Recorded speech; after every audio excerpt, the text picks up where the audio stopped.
ये 2024 का UPSC prelims का पेपर है। ठीक है, तो इसमें हम आज ये देखेंगे कि कितना हम बेसिक सोर्स से या कैसे नॉलेज को प्रैक्टिकली एग्जाम में अप्लाई करना है, और कैसे हमें ये ट्राई करना है कि हमारा कट ऑफ क्लियर हो जाए।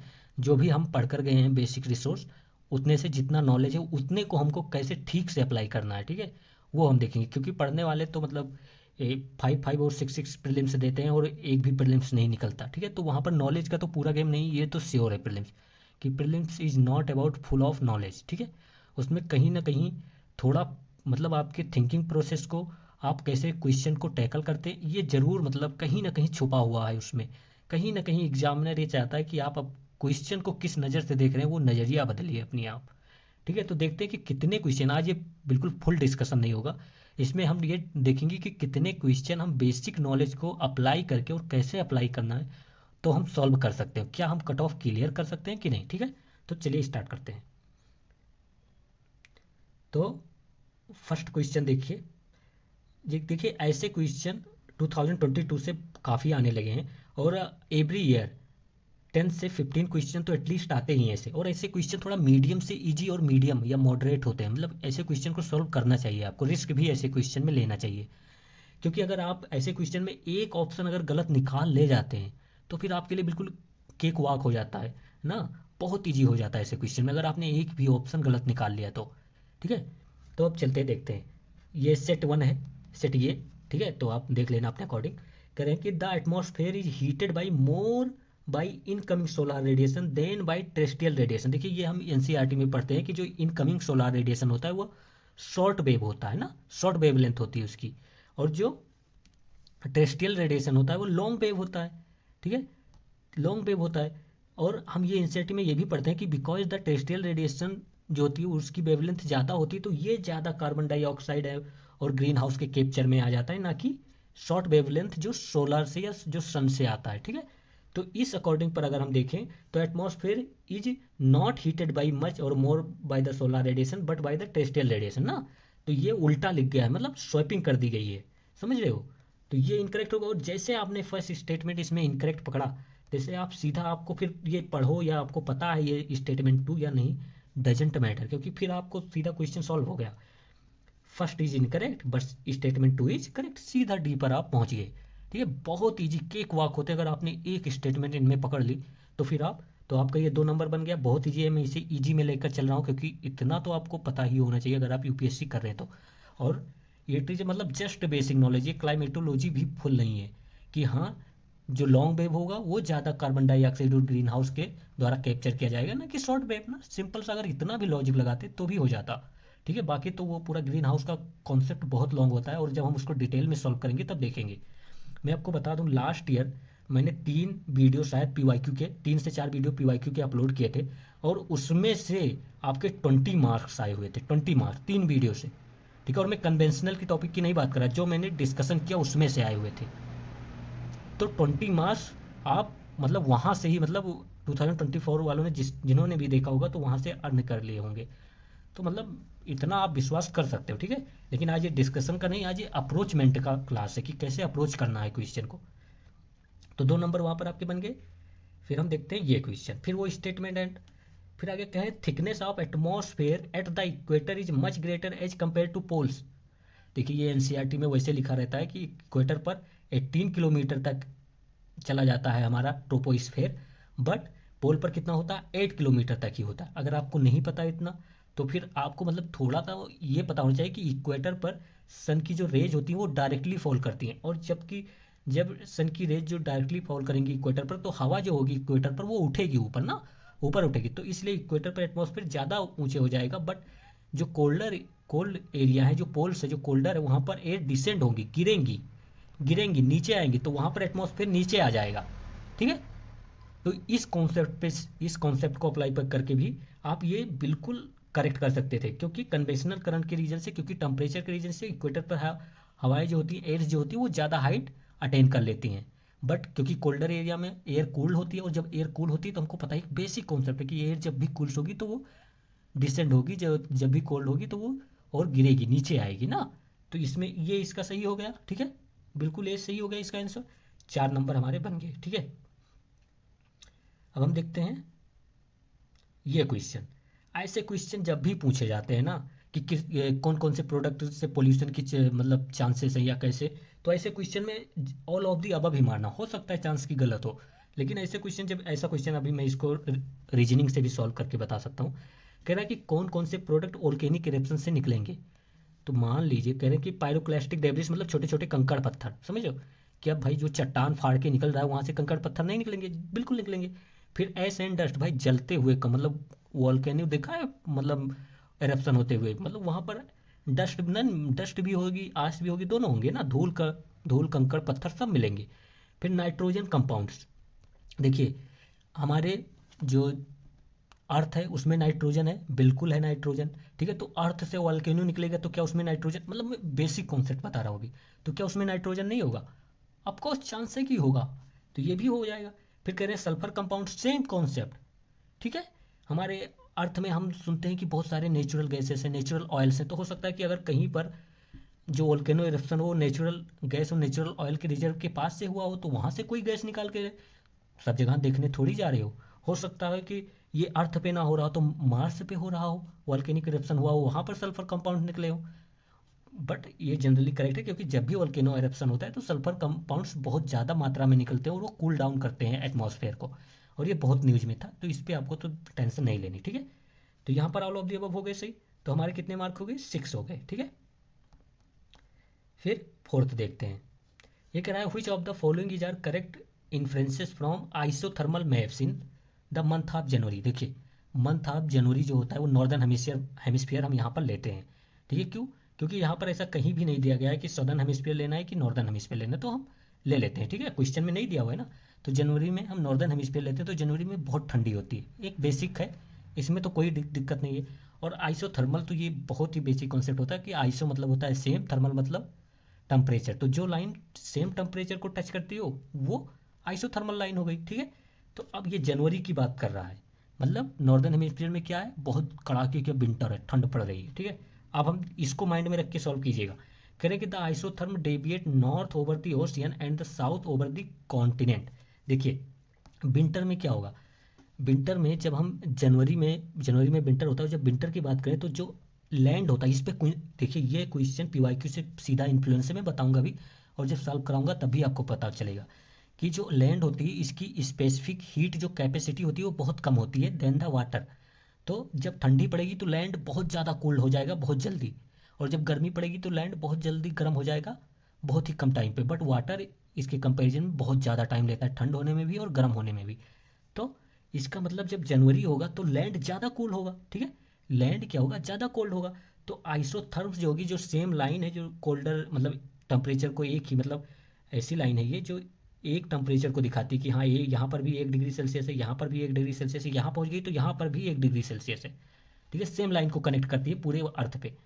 तो कह रहे हैं कि जब आइसोथर्म होगा तो आइसोथर्म इन जनवरी में डेविएट होगा नॉर्थ ओवर द ओशियन। देखिए मतलब कि टेम्परेचर जितना लैंड पे, मान लीजिए कि ये आपका लैंड एरिया हो गया, ये आपका, सॉरी फिर से बनाता हूँ कुछ, ये मान लीजिए कि ये आपका अमेरिका हो गया। ठीक है, ये आपका अमेरिका हो गया और ये अटलांटिक ओशियन है, तो लैंड एरिया मतलब लैंड एरिया पर टेम्परेचर बहुत कम हो जाएगा विंटर में, मतलब क्योंकि इसकी बहुत जल्दी कूल होगा लैंड। तो हो सकता है कि -2 डिग्री सेल्सियस यहाँ मिल जाए, लेकिन वाटर जल्दी कूल नहीं होगा तो कैसे डेविएट होगी, ऐसे डेविएट होगी, तो -2 डिग्री सेल्सियस अटलांटिक ओशियन में यहाँ मिलेगा। समझ में आ रहा है? तो इसका मतलब कि आइसोथर्म कहाँ डेविएट हो गई, नॉर्थ की तरफ डेविएट हो गई। ठीक है, तो ये बिल्कुल सही है हमारा। फिर कह रहे हैं the presence of cold ocean current, यहाँ इतना देख लिया। फिर यहाँ पर देखिए कह रहे हैं गल्फ स्ट्रीम, भाई हम पढ़ते आते हैं कि गल्फ स्ट्रीम में एक वार्म ओशियन करंट है, तो फिर हमें यहाँ पर ऐसे ही सेकंड गलत हो गया, हमें इसके आगे पढ़ना ही नहीं, क्योंकि प्रेजेंस ऑफ गल्फ जो गल्फ स्ट्रीम है it is a warm warm ocean currents. तो फिर हमारे यहाँ पर ओनली 1 सही हो गया, तो कितने मार्क हो गए, 8 मार्क्स हो गए। ठीक है, आगे देखते हैं। फिर ये कह रहा है कि which of the following countries are well known as the largest cocoa producer in the world. देखिए अगर आपने सुदर्शन सर का मैपिंग क्लासेस की है, कहीं भी मैपिंग क्लासेस की है, तो आई होप कि आपने ये पढ़ा होगा, लेकिन नहीं पढ़ा है तो इसको छोड़ भी सकते हैं, कोई दिक्कत नहीं है। लेकिन यहाँ इसका मैंने पढ़ा था, मैंने भी एग्जाम दिया था 2024 में, और यही इसका सही आंसर था, मैंने मारा भी था क्योंकि सुदर्शन सर क्लास में बताए थे ना, तो ये मुझे पता था कि ये आंसर होगा। तो मेरे तो 10 मार्क हो गए, लेकिन अगर आपके नहीं हुए तो इसका मतलब 8 मार्क्स ही लेकर चलते हैं अभी। ठीक है, फिर देखिए 6 नंबर क्वेश्चन क्या कह रहा है। कह रहा है with reference to the Himalayan rivers जो कि ज्वाइन करती हैं गंगा को डाउन स्ट्रीम में ऑफ प्रयाग मतलब प्रयागराज से वेस्ट टू ईस्ट, मतलब प्रयागराज से हमें वेस्ट टू ईस्ट देखना, which of the following sequence is correct. मतलब वेस्ट वेस्ट मतलब यूपी से हमें बिहार की तरफ जाना है ना, यही तो यूपी से हमें बिहार और वेस्ट बंगाल की तरफ जाना है, ठीक है। तो गंगा की डाउन स्ट्रीम को देखना है of Prayagraj from west to east, मतलब प्रयागराज से वेस्ट से, मतलब मान लीजिए प्रयागराज यहाँ है तो यहाँ से हमें इधर जाना है, ठीक है। तो देखिए ये हम बहुत बार पढ़ते हैं कि कोसी इज द सोरो of Bihar, of course Kosi is the सोरो ऑफ बिहार। तो ये दोनों तो गए, इन दोनों पे तो सोचने की बात ही नहीं है अब ना। फिर अगर हम गंडक की बात करें तो इतना तो मतलब बहुत ही नॉर्मल सी बात है कि ये नेपाल से निकलती हुई ऐसे यूपी में फ्लो होती हुई तब जाकर बिहार में ये मिलती है। तो मतलब गंडक उसके बाद आएगा। तो यहाँ वैसे भी ये देखिए दोनों मिल रहे हैं तो यहाँ पर तो कोई आपको प्रॉब्लम भी नहीं होनी चाहिए। फिर गोमती और घाघरा, देखिए एक बात मानिएगा कि जो गोमती है हमें पता है कि कानपुर जो होता है वो गोमती नदी के किनारे, ये बहुत ही फेमस मतलब है कि कानपुर जो है और ये लखनऊ जो है गोमती के अराउंड ही पड़ता है, ठीक है। तो गोमती पहले लखनऊ आएगा, फिर घाघरा जो है ये अयोध्या वगैरह के किनारे आता है। तो इस अकॉर्डिंग नहीं तो आप 50-50 पर तो पहुंच ही गए थे यहाँ पर, ठीक है। तो इसका बी सही है, ठीक है। तो ये अगर आप मतलब फिर भी इतना मतलब थोड़ा भी अगर आपने मैपिंग देखी तो आप सॉल्व कर लेते, लेकिन अगर नहीं देखिए तो वो क्वेश्चन आपके लिए 50-50% होता। फिर आपको था कि कौन से चांस लोगे इसमें से, क्योंकि दो तो पहले ही इनकरेक्ट हो जाते, ठीक है।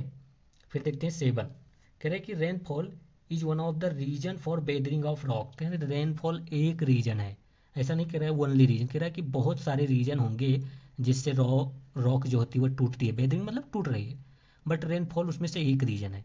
होगा रीजन, उसमें क्या फर्क पड़ता है कि हो सकता है कहीं पे रेनफॉल के फॉर्म में कोई बड़ा सा आइस गिर पड़े तो उससे कोई रॉक का पत्थर टूट जाए, बहुत बड़ी मतलब ऐसा नहीं हो। हम तो देखते आ रहे हैं यार रेनफॉल से क्या क्या होता है, रेनफॉल से लैंडस्लाइड होती है, रेनफॉल तो ये सब वेदरिंग ही तो है, रेनफॉल से ये तो हो रहा है। तो फर्स्ट तो सही है, स्टेटमेंट 1 सही है। कह रहे कि rain water contains carbon dioxide, बहुत ही सिंपल स्टेटमेंट है। एटमॉस्फेयर में कार्बन डाइऑक्साइड है और वैसे भी हम पढ़ते हैं कि रेन वाटर में कार्बन डाइऑक्साइड बढ़ रहा है, तो ये भी हमारा सही है। कार्बन डाइऑक्साइड सल्फर डाइऑक्साइड ये सब बढ़ रहे हैं और यही सब ये यूपीएससी पीवाईक्यू से ये भी मतलब पूरा इन्फ्लुएंस है, जहाँ पर हम कहते हैं कि जो रेन हो रही है वो उसमें बहुत ज़्यादा मतलब कार्बन डाइऑक्साइड और सल्फर डाइऑक्साइड बढ़ते जा रहा है ना। तो हम ये भी सही हो गया। फिर कह रहे हैं कि rain water contains atmospheric oxygen, भाई ऑक्सीजन भरा पड़ा हो और H2O तो वाटर का फॉर्मूला भी होता है, ऑक्सीजन तो इसमें ही है वाटर में ही है, तो क्या इसमें मतलब डिफरेंस है, ठीक है। तो यहाँ पर तीनों सही है और एक्सप्लेन भी कर रहे हैं ना, तो यहाँ पर ये सही हो जाएगा। तो अराउंड 10 मार्क्स तो हम बना चुके हैं ना, एटलीस्ट 10 तो बना चुके हैं। अब ये मत कहना कि 10 भी नहीं बने, तो फिर आपको फिर मतलब बेसिक थोड़ा ध्यान देना पड़ेगा। फिर है कंसीडर द फॉलोइंग कंट्रीज। अब देखिए नॉर्थ सी से कौन से बॉर्डर शेयर करते हैं ये पूछा जा रहा है। अगर आपको थोड़ा भी आइडिया हो तो हमको पता है कि जो जर्मनी है वो तो शेयर करता ही करता है, और जब भी ऐसे क्वेश्चन आए ना तो ऑल फोर होने के चांसेस बहुत कम है। अगर आपको कुछ नहीं पता ऐसे क्वेश्चन में तो पहले आप ऑल फोर काट दीजिए, एक ऑप्शन आप उड़ा दीजिए यहाँ पर। ऑल फोर के चांसेस मतलब बहुत कम होते हैं ऐसे क्वेश्चन में, ठीक है।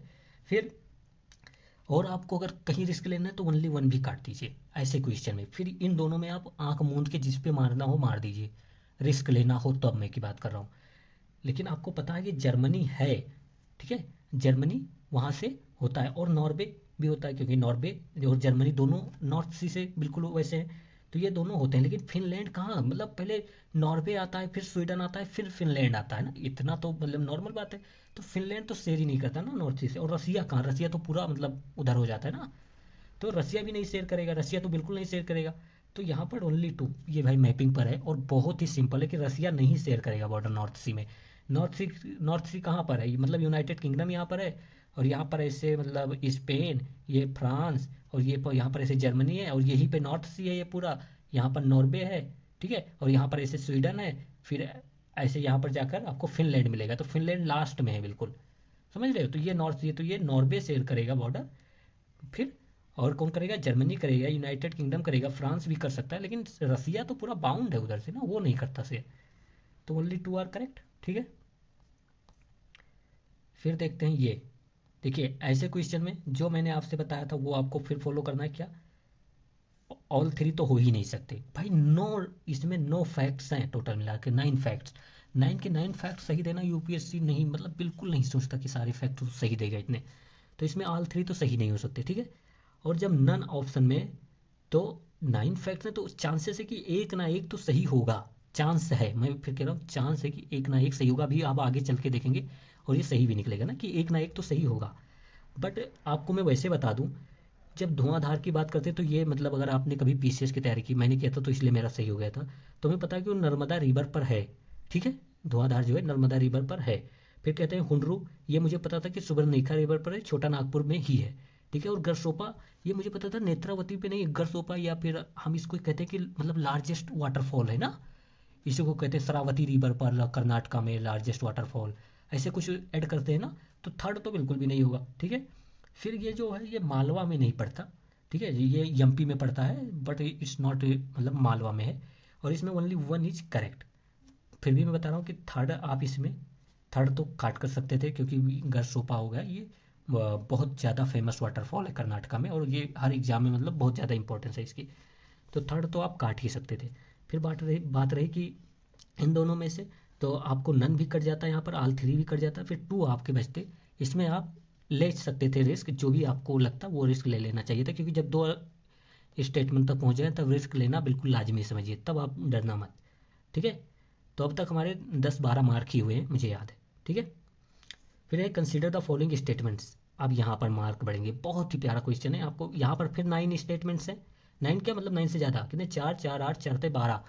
12 का 12 तो सही होना मतलब पूरा धरती इधर से उधर, तो कट कर दिया मैंने 12 का 12। ओनली वन का भी चांस बहुत कम है। 12 स्टेटमेंट में ओनली वन थोड़ा मतलब गलत है ना। फिर भी अगर ओनली वन नहीं आपको लग रहा है कि ओनली वन हो सकता है तो रहने देते हैं, अभी आपको क्लियर हो जाएगा।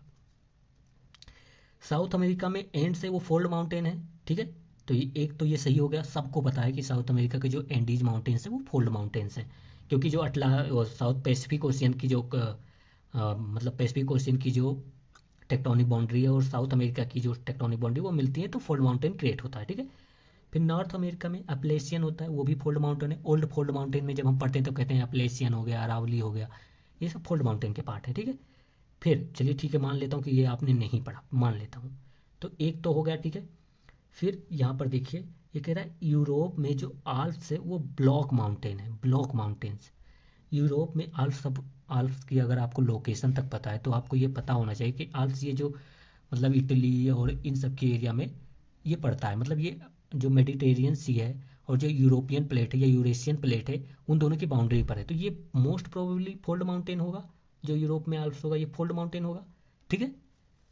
तो ये इनकरेक्ट हो गया, ठीक है। फिर फर्स्ट कह रहा है कि सेंट्रल एशिया में जो वेसरेजेस हैं वो फोल्ड माउंटेन है। देखिए सेंट्रल एशिया, वही कजाकिस्तान, तुर्कमेनिस्तान हो, वहाँ पर कोई प्लेट बाउंड्री हमें देखने को मिलती नहीं ना, कोई प्लेट बाउंड्री नहीं देखने को मिलती ऐसी। और तो हम ऐसे में जा सकते हैं कि जब सेंट्रल एशिया में कोई प्लेट बाउंड्री नहीं तो फोल्ड माउंटेन की क्रिएट होने के चांसेस बहुत कम है। तो अगर मुझे रिस्क लेना है तो मैं इसमें तो बिल्कुल नहीं लूंगा, ठीक है। तो ये भी इनकरेक्ट हो गया, ये भी इनकरेक्ट हो गया। तो अब आप टू पे मार सकते हैं यहाँ पे, ठीक है। वैसे ये सबको मतलब जनरली पता होता है कि अपलेशियन जो माउंटेन्स होते हैं वो इधर नॉर्दर्न साइड ऑफ अमेरिका होते हैं, और यहाँ पर अटलांटिक ओशियन की जो प्लेट बाउंड्री है और ये नॉर्थ अमेरिका की प्लेट बाउंड्री है, तो चांसेस है कि फोल्ड माउंटेन क्रिएट हो जाए, ठीक है। तो 3 और 4 यहाँ पर सही थे। तो अब आपके हो गए 14 मार्क के अराउंड। मैं रिस्क लेकर भी जो है उसमें से एक क्वेश्चन गलत मान लेते हैं, एक क्वेश्चन मतलब आपकी किस्मत है तो सही मान लेते हैं। तो 14 नंबर के अराउंड हो गए, ठीक है। ऐसे क्वेश्चन में भाई अगर आपको पता है तो कीजिए, नहीं पता है तो छोड़िए, कोई नहीं। लेकिन अगर आपको ऐसे करना तो मैं एक आपको आइडिया दे सकता हूँ कि अगर आपको ऐसे क्वेश्चन में लेना ही है, मतलब आपने सोच लिया कि मुझे रिस्क लेना ही लेना है, तो ऑल थ्री मत मारना, बाकी आप इन तीनों में से कोई भी मार सकते हो, ठीक है। ऑल थ्री मत मारना जब ऐसे क्वेश्चन हो गए, मतलब पूरा फैक्ट बेस्ड पोल्यूशन के क्वेश्चन होंगे या और वैसे मतलब conservation related, pollution related question हो, तब ऑल थ्री मार सकते हो, तब कोई इशू नहीं। लेकिन जब ऐसे फैक्ट दिए हों तब ऑल थ्री मत मारना, बिल्कुल मत मारना। और देख लेना, मैंने तो आंसर नहीं देखा इनका, इन्हीं में से कोई आंसर होगा, मैंने आंसर नहीं देखा इसका, ठीक है। देखिए ये क्वेश्चन नंबर बढ़ाने वाला बिल्कुल इजी। कह रहे हैं वाटर वेपर के बारे में बताना कि कौन सा स्टेटमेंट करेक्ट है। वाटर वेपर, वाटर वेपर मतलब water in the gas form. तो ये कहते हैं amount, it is a gas, वही बताया the amount of which decrease with altitude. ये हम बहुत पढ़ते हैं ना, मतलब इट्स नॉट मतलब बिग, मतलब बहुत सब जगह हमको पता होता है कि जो वाटर हो गई, गैसेस हो गई, या फिर ग्रेविटेशनल फोर्स हो गया, वो एल्टीट्यूड जैसे जैसे ऊंचाई बढ़ती जाएगी वो डिक्रीज होता जाएगा ना। ऑक्सीजन की मात्रा ऊंचाई बढ़ती जाएगी, डिक्रीज होता जाएगा, टेम्परेचर डिक्रीज होता जाएगा, प्रेशर डिक्रीज होता जाएगा। तो ये मतलब एक नॉर्मल सा स्टेटमेंट, और बिल्कुल मतलब बहुत ही माइल्ड और बहुत प्यारा है। तो ये सही हो गया। फिर कहें it is a percentage is maximum at the poles. देखिए पोल्स पे क्या है, जो वाटर गैस के फॉर्म में मिलेगा ही नहीं, क्योंकि वहाँ पर इतना ठंडा है। थोड़ा मतलब दिमाग लगे कि वहाँ पर इतनी विंटर है, तो वहाँ पर जो वाटर होगा वो या तो बर्फ़ बन जाएगी और बर्फ़ बन के गिर जाएगा, तो गैस फॉर्म में वहाँ पर मिलना बहुत ही कठिन है। बट अगर हम इक्वेटर की बात करें, इक्वेटर की, वहाँ पर डेली रेनफॉल होता है, टेम्परेचर भी है, और जहाँ पर जब आप एब्सोल्यूट ह्यूमिडिटी का क्वेश्चन 2023 में आया था तभी आपको समझ जाना चाहिए था। यूपीएससी बहुत रिपीट करता है लेकिन हमें समझ में नहीं आता कि क्या करना है। जब यूपीएससी ने कहा था कि एब्सोल्यूट ह्यूमिडिटी हो गया, रिलेटिव ह्यूमिडिटी हो गया, तो वहाँ पर यही कॉन्सेप्ट था ना, कि जहाँ पर टेम्परेचर ज़्यादा होगा वहाँ पर वाटर, एयर जो होगी उसकी वाटर होल्डिंग कैपेसिटी ज़्यादा होती है। ठीक है, तो टेम्परेचर इक्वेटर पे ज़्यादा है, वाटर होल्डिंग कैपेसिटी इक्वेटर पे ज़्यादा होगी, तो पोल्स पे तो कोई चांस ही नहीं, तो ओनली वन आर करेक्ट। ठीक है, तो हो गए अब हमारे कितने, 16 मार्क्स। ओके, 16 मार्क्स हो गए हैं। आगे अब हम चलते हैं, जो बहुत ज़्यादा मतलब जितने हमने रिस्क लिए हैं वो सारे क्वेश्चन मैंने हटा दिए हैं, तो 16 मार्क्स हो गए। ठीक है, फिर और देखते हैं। ये देखिए क्वेश्चन बहुत ही अच्छा क्वेश्चन है, बहुत ही सिंपल और लो हैंगिंग फ्रूट कह सकते हैं कि आप ये फ्रूट्स हैं आपके लिए। आप अब यहाँ पर देखिए, यहाँ पर आपको केवल एक टर्मिनोलॉजी बताऊंगी, throughout the year, rainfall या precipitation throughout the year. Okay, देखिए रेनफॉल और परसिपिटेशन में डिफरेंस भी होता है। यहाँ पर वर्ड यूपीएससी ने परसिपिटेशन यूज किया, रेनफॉल यूज नहीं किया ना, क्योंकि रेनफॉल जो जनरली जब हम कहते हैं तो इक्वेटर से रिलेटेड करते हैं, क्योंकि रेनफॉल रेन के या वाटर के रूप में केवल इक्वेटर पे बहुत ही अच्छी होती है। उसके बाद जैसे हम पोल की तरफ बढ़ते जाएंगे तैसे रेनफॉल थोड़ा सिस्ट के फॉर्म में, थोड़ा मतलब आप कह सकते हैं कि बर्फ़ के फॉर्म में होने लगती है। बट ठीक है, यहाँ पर भी नहीं पढ़कर में आया है, तो थ्रू आउट द ईयर जैसे उन्होंने कहा था, जैसे आपको इतना तो पता हो सकता है कि या तो ये इक्वेटोरियल क्लाइमेट होगा, या फिर ये जो ब्रिटिश क्लाइमेट होता है वो होता है ना, वहाँ पर थ्रू आउट द ईयर होती है। चाइना टाइप क्लाइमेट या सब ट्रॉपिकल क्लाइमेट में ऐसा नहीं होता, तो ये दोनों इनकरेक्ट हो गए। फिर यहाँ पर देखिए कह रहे हैं कि जो पर्सिपिटेशन है वो 50 से 250 सेंटीमीटर होता है। जब हम इक्वेटोरियल क्लाइमेट की बात करते हैं तो वहाँ हम कहते हैं कि 250 प्लस रेनफॉल, ये तो बोलते हैं 250 प्लस रेनफॉल। और 50 सेंटीमीटर पता होगा, मतलब 50 सेंटीमीटर इक्वेटोरियल क्लाइमेट की जब बात करते हैं तो 50 सेंटीमीटर का चांस ही नहीं देते। वहाँ पर हम 200 प्लस तो सोते सोते बोलते हैं ना। 50 सेंटीमीटर कह रहे हैं कि लोएस्ट 50 सेंटीमीटर हो जाएगा, दैट्स नॉट अ ट्रू ना। फिर ये हमारा कहाँ पर चला जाएगा, मरीन क्लाइमेट में। तो हमारे कितने मार्क हो गए, 18 मार्क्स हो गए। ठीक है, फिर देखते हैं। और कोरोलिस फोर्स, बिल्कुल प्यारा सा क्वेश्चन, इस पे प्रीवियस ईयर में भी ऐसे टॉपिक को इस टॉपिक से रिलेटेड क्वेश्चन पूछ रखा है यूपीएससी ने। करें with reference to the Coriolis force which of the following statement is are correct. Coriolis force के अकॉर्डिंग। ठीक है, देखिए कोरियोलिस फोर्स को जब भी हम पढ़ते हैं, जब एनसीईआरटी भी देखते हैं, तो उसमें एक तो ये बिल्कुल क्लियर लिखा होता है कि जैसे जैसे हम इक्वेटर से पोल की तरफ जाएंगे तो कोरियोलिस फोर्स जो होगा वो बढ़ता जाएगा। तो मैक्सिमम कहाँ पर होगा कोरियोलिस फोर्स, पोल्स पर होगा। टू तब सही है ना। देखिए इतना तो ये बेसिक नॉलेज है कि कोरियोलिस फोर्स जो होता है वो इक्वेटर पे जीरो होता है या बिल्कुल ख़त्म हो जाता है, और जैसे जैसे पोल्स पर जाते हैं वैसे वैसे वो बढ़ता जाता है। ठीक है, तो फिर जैसे जैसे वो बढ़ता जाएगा तो ये विंड वेलोसिटी जितना ज़्यादा होगी, मतलब उतना ज़्यादा कोरियोलिस फोर्स भी एक्ट करेगा, है ना। तो यहाँ पर दोनों हमारे सही है क्वेश्चन। ठीक है, तो अब हमारे कितने हो गए, 18 मार्क्स। फिर कह रहे हैं ऑन जून 21, ऐसे क्वेश्चन क्या, ये मतलब टोटली रिपीटेड क्वेश्चन है ये।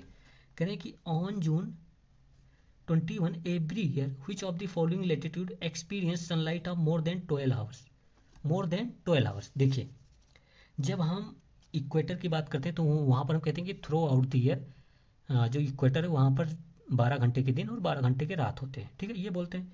फिर 21 जून जैसे इन्होंने बोला तैसे हमारा दिमाग चला जाना चाहिए कि जो डायरेक्ट सनरेज है वो ट्रॉपिक ऑफ कैंसर पे पड़ेंगे। डायरेक्ट सनरेज कहाँ पर पड़ेगा, ट्रॉपिक ऑफ कैंसर पे। ठीक है, और ये कह रहा है कि मोर देन 12 ईयर्स, तो इक्वेटर तो होगा ही नहीं, इक्वेटर पे इतना ही रहता है। ठीक है, फिर टॉपिक ऑफ कैप्रिकॉर्न भी नहीं होगा, ये सदर्न हेमिस्फीयर में चला गया, कोई चांसेस ही नहीं है। ठीक है, तो इन दोनों का काट दिया मैंने, वन काट दिया और 1 मिनट, क्या क्या मैंने कहा था, इक्वेटर काट दिया, टॉपिक ऑफ कैप्रिकॉर्न क्योंकि वो 30 डिग्री साउथ है ना, या 23.5 डिग्री साउथ है, तो 1 और 3 मैंने काट दिया, 1 काट दिया, 3 काट दिया, ठीक है। अब यहाँ पर 2 2 दोनों में सही है, ठीक है, 2 2 दोनों में सही है।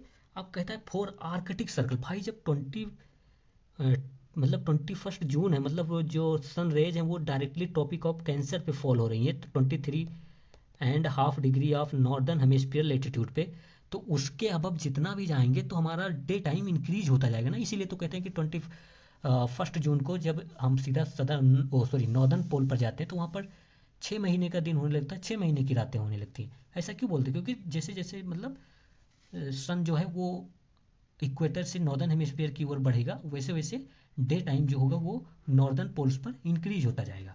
ये सब हम जब डिस्कशन करेंगे तब और अच्छे से डिस्कशन करेंगे, और थोड़ा जो इसमें एक्सपेक्टेड क्वेश्चन होते हैं वो भी देखते जाएंगे, ठीक है।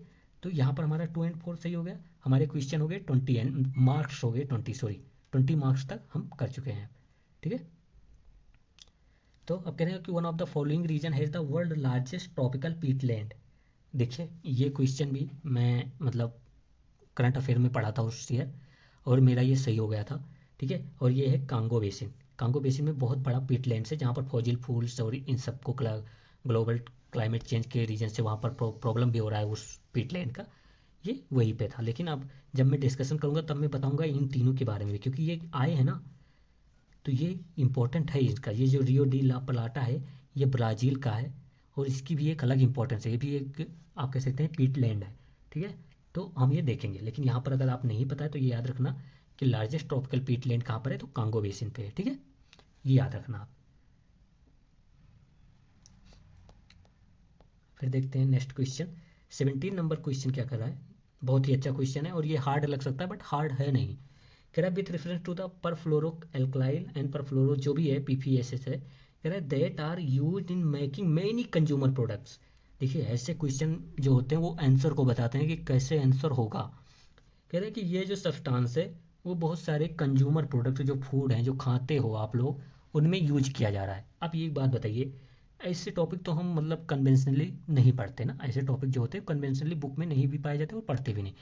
तो ऐसे टॉपिक का न्यूज में आने का 2 ही रीजन हो सकता है। एक रीजन पॉजिटिव हो सकता है, लेकिन अगर पॉजिटिव होता तो फूड के रीजन से, फूड के मतलब फूड में पाया जाता है तो पॉजिटिव होता तो ये चांसेस कम होते। तो इसका मतलब ये निगेटिव की तरफ ज़्यादा जा रहा है। चलो मान लेता हूँ यहाँ पर आपको समझ में नहीं आया कि ये पॉजिटिव के रीजन से न्यूज में था कि निगेटिव के, ठीक है। तो इसको जानने के लिए आप क्या करेंगे, स्टेटमेंट देखेंगे, और जो स्टेटमेंट बताएगा वही सही है, ठीक है। वही सही है इन द सेंस, अभी देखते हैं कैसे। कह रहे जो पीएफएस होता है are found to wide spread in the drinking water food and food packaging material. सही बता रहा है ना, कंज्यूमर प्रोडक्ट सेम थिंग है। ये तो सही है ना, इसमें तो आपको प्रॉब्लम नहीं होनी चाहिए कि हाँ अगर ये कंज्यूमर प्रोडक्ट में पाया जाता है तो फूड पैकेजिंग में, फूड में, वाटर में, इन सब में भी ये पाया जाता होगा, ठीक है। चलो अब आप ये बताइए मुझे कि अब स्टेटमेंट का हेल्प लेते हैं। यहाँ पर कोई भी स्टेटमेंट नहीं है कि जो ओनली वन कहे करेक्ट है। कोई भी स्टेटमेंट ऐसे देखिए जो कहे कि नहीं केवल वन करेक्ट है, नहीं है ऐसी। तो अब यहाँ पर आपको ये बनता है, पहली बात ये पोल्यूशन का अगर क्वेश्चन होगा तो ऑल ऑफ द अबव सही होगा, लेकिन अगर आप नहीं पहचान पाए कि पोल्यूशन का है तो मैं कह रहा हूँ, ठीक है। तो यहाँ पर कोई नहीं है जो कहे ओनली वन करेक्ट है, इसका मतलब 2 स्टेटमेंट तो करेक्ट होंगी ही इस क्वेश्चन में। पॉइंट पे फोकस कीजिएगा। तो 2 स्टेटमेंट, पहला ये सेकंड पढ़ते हैं, PFS are not easily degraded in the environment. It's okay, आपको नहीं पता, ठीक है। देखते हैं फिर थर्ड स्टेटमेंट कह रहे हैं कि persistent exposure of PFS can lead to bioaccumulation. जब बायो एक्यूमुलेशन या मैग्निफिकेशन के टॉपिक पढ़ते हैं तो हमें क्या पता चलता है कि ये ऐसे सब्सटेंस होते हैं जो जो मतलब ऑर्गेनिज्म में, जो एनिमल्स में मतलब अंदर जाते हैं और वो इकट्ठा होते रहते हैं, और जो बहुत ही मतलब ये नॉन डिजॉल्व होते हैं ना, और ये बहुत खतरनाक होते हैं, ये पॉइजनस होते हैं ना, जो डिग्रेडेबल नहीं होते। तो अगर कोई पोल्यूशन बायो एक्यूमुलेटिव है, मतलब वो ऑर्गेनिज्म में या जो एनिमल में एक्यूमुलेट हो रहा है, जो डिजॉल्व नहीं हो रहा है वाटर में, वो नॉन डिग्रेडेबल होगा बिल्कुल। वो मतलब वो इन्वायरमेंट में नहीं डिग्रेड हो रहा है, और इसका मतलब ये हो कि ये निगेटिव में न्यूज में था, ठीक है। तो इसका मतलब जो नॉन डिग्रेडेबल है वो तो बायो एक्यूमुलेशन होगा ही। तो 2 अगर सही है तो 3 को भी सही होना पड़ेगा। यहाँ पर ये चांस है कि अगर कह रहा है कि 2 हम साथ में जाएंगे तो 3 को भी साथ में ले जाएंगे, और किसी ना किसी एक को तो साथ में ले मतलब लेकर जाना पड़ेगा, क्योंकि यहाँ पर ओनली वन स्टेटमेंट नहीं सही है। तो इसका मतलब यहाँ पर तीनों सही है, ठीक है। हमारे हो गए 20 से 22 मार्क्स, ओके, ठीक है। मुझे याद नहीं है, आप देखते रहना। फिर ऐसे क्वेश्चन में अब मैं फिर कहूँगा कि ऐसे क्वेश्चन में भाई बहुत कम चांसेस है कि मतलब आपको पता हो, और ऐसे क्वेश्चन में आपको लेना है रिस्क, तो क्या करेंगे, वही वाला ऑल फाइव नहीं होगा। ठीक है, ऐसे मारना है कि ऑल फाइव तो होंगे ही नहीं। ठीक है, तो आपको ऐसे ही चलना है। फिर कहे कि ओनली फोर, तो आपको यहाँ पर चांसेस बहुत कम देने कि हाँ ओनली फोर के भी चांसेस बहुत कम है। और जब इसने कहा कि ओनली वन, इन्होंने ऑप्शन में ही नहीं दिया, मतलब इनका ये कहने का मतलब कि भाई देखो टू तो है ही, मतलब टू इसमें से सही है ही। ठीक है, टू इसमें से सही है, तो टू तो सही है, कोई भी इसमें से टू तो सही होगा ही होगा।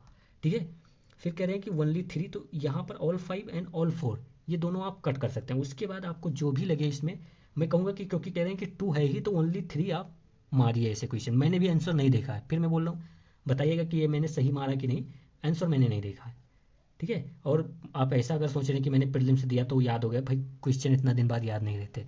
ठीक है, तो मैंने नहीं देखा, ये मैं कह रहा हूँ ओनली थ्री के चांसेस ज़्यादा हैं, बस इतना बोल रहा हूँ मैं। ऑल फाइव तो मैं सोते हुए भी ना मारूँ, मैं ऐसे क्वेश्चन में मैं कसम खा के बोल रहा हूँ, चाहे मैं फेल हो जाऊँ लेकिन मैं ऑल फाइव नहीं मारूंगा, बिल्कुल नहीं मारूंगा। समझ रहे हो? चलो ठीक है, हमारा 22 ही बना हुआ है, वो क्वेश्चन हम नहीं ऐड कर रहे हैं।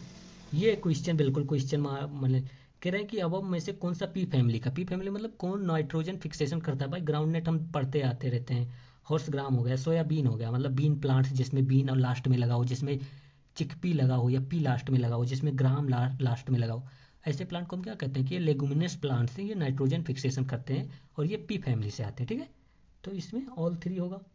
ठीक है, तो हमारे कितने हो गए 24, जो भी मार्क्स हुए होंगे आप देखते रहना, बट आई थिंक कि 20 प्लस तो हो ही गई ना। फिर देखिए यहाँ पर कह रहे हैं कि 20 नंबर कह रहे हैं कि the Indian flying fox is placed under the vermin category in the wildlife protection act 1972। ठीक है, इंडियन फ्लाइंग फॉक्स न्यूज में रहा होगा तभी, क्योंकि ये कन्वेंशनल टॉपिक नहीं है, और न्यूज में रहने के दो ही रीजन हो सकते हैं, या तो वो बहुत इंडेंजर्ड हो या मतलब बहुत खतरे में हो, या फिर मतलब उससे पब्लिक परेशान हो गई हो तो उसको वर्मिंग कैटेगरी दे दिया गया हो, या तो कई मतलब वो फ्लाइंग फॉक्स ने किसी को खा लिया हो। यही दो तीन रीजन तो हो सकते हैं ना, किसी के न्यूज में रहने, किसी जानवर के न्यूज में रहने के। ठीक है, तो ऐसे क्वेश्चन मैं यही कहूँगा कि जब भी ऐसे क्वेश्चन हो तो आपको अगर रिस्क लेना है तो आपको मतलब थोड़ा न्यूज का जो क्राइटेरिया है वो पता होना चाहिए।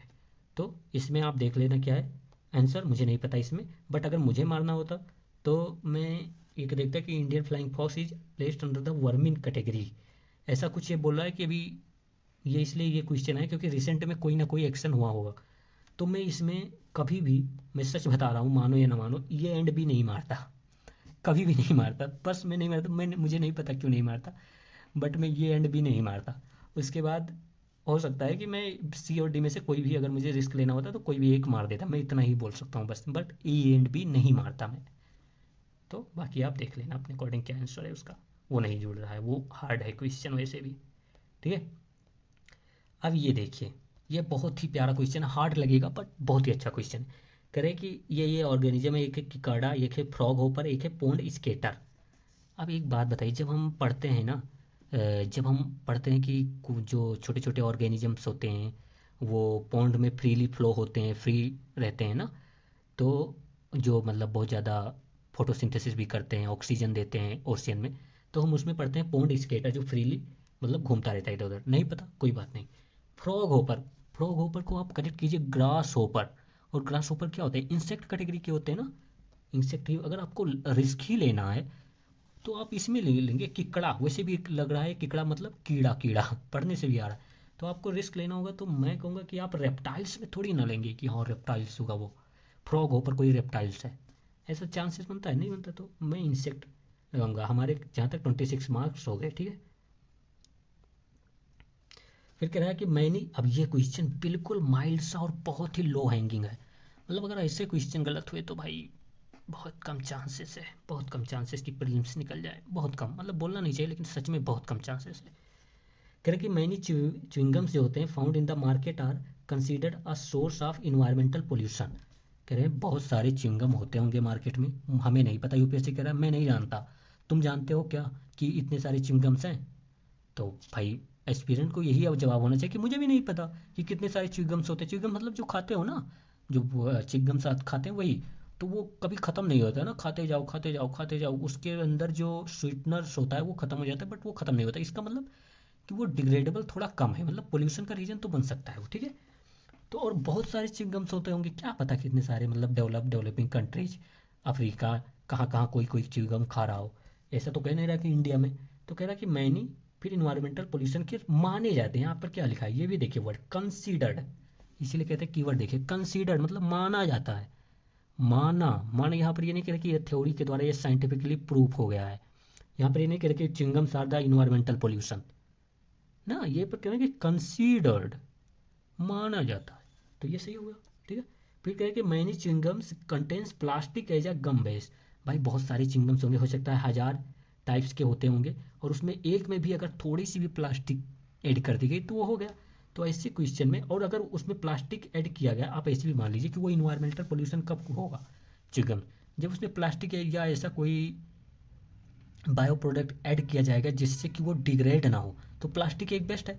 तो ये दोनों एक दूसरे को कंप्लीट ही कर रहे हैं स्टेटमेंट, ये एक ही स्टेटमेंट है, आप ये कह सकते हो कि दोनों।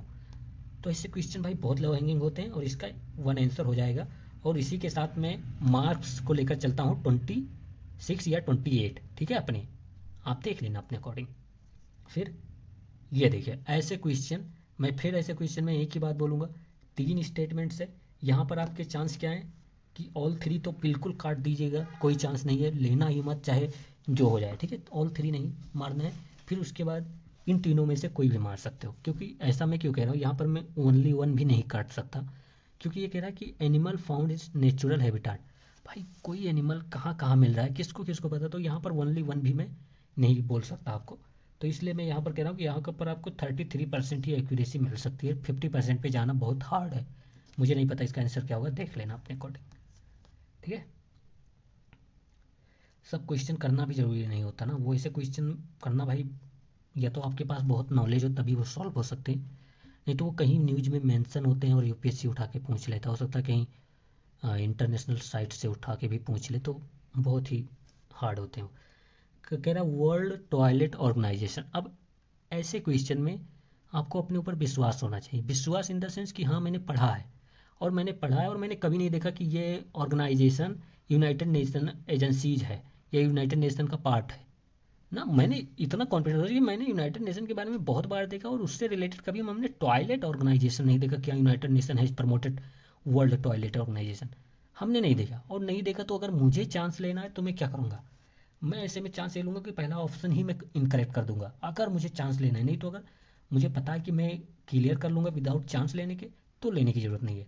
ठीक है, और यहाँ पर जब स्टेटमेंट देखिए तब ये कह रहा है कि मैक्सिमम 2 सही होंगे और मिनिमम 1 सही होगी, मतलब ऑल 3 तो नहीं सही, मतलब एक तो गलत है ही भाई। ठीक है, तो ये अगर मुझे गलत रॉन्ग करना होगा तो ये मैं रॉन्ग कर दूंगा। फिर कह रहा है कि वर्ल्ड टॉयलेट समिट हो गया, सब में टॉयलेट लगा हुआ है, टॉयलेट डे हो गया, टॉयलेट कॉलेज हो गया, ये सब ऑर्गेनाइजेशन है इसका, कि सैनिटेशन को प्रमोट करना है, इससे एस्पायर होना है।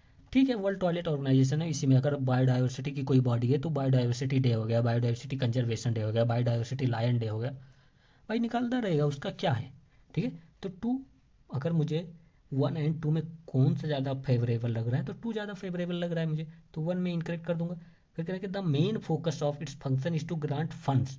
यूनाइटेड नेशन ऑर्गेनाइजेशन का पार्ट पहले बोला, फिर कह रहा है कि फंड देता है। क्या आपने कभी, मतलब अगर कोई ऐसी ऑर्गेनाइजेशन है जो पोल्यूशन और इस पे काम करे, तो वो इंडिया में कभी भी हेल्प की होगी, कभी आपने सुना कि हाँ इंडिया में वर्ल्ड टॉयलेट ऑर्गेनाइजेशन ने फंड प्रोवाइड किया इंडिया को।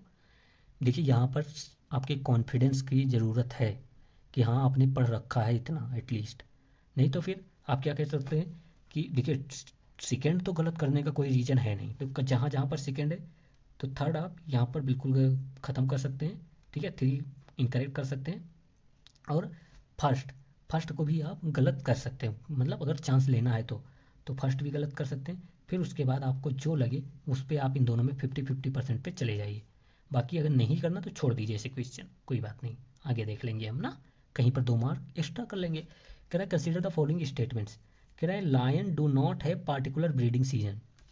देखिए ऐसे क्वेश्चन में कह रहा है कि lion do not have particular breeding season, not तो लगा है बट ये नॉट एक्सट्रीम कनोटेशन देने के लिए नहीं लगा, ये नॉट इसलिए लगाया गया है कि मतलब एक्सट्रीम वो स्टेटमेंट बन ना जाए।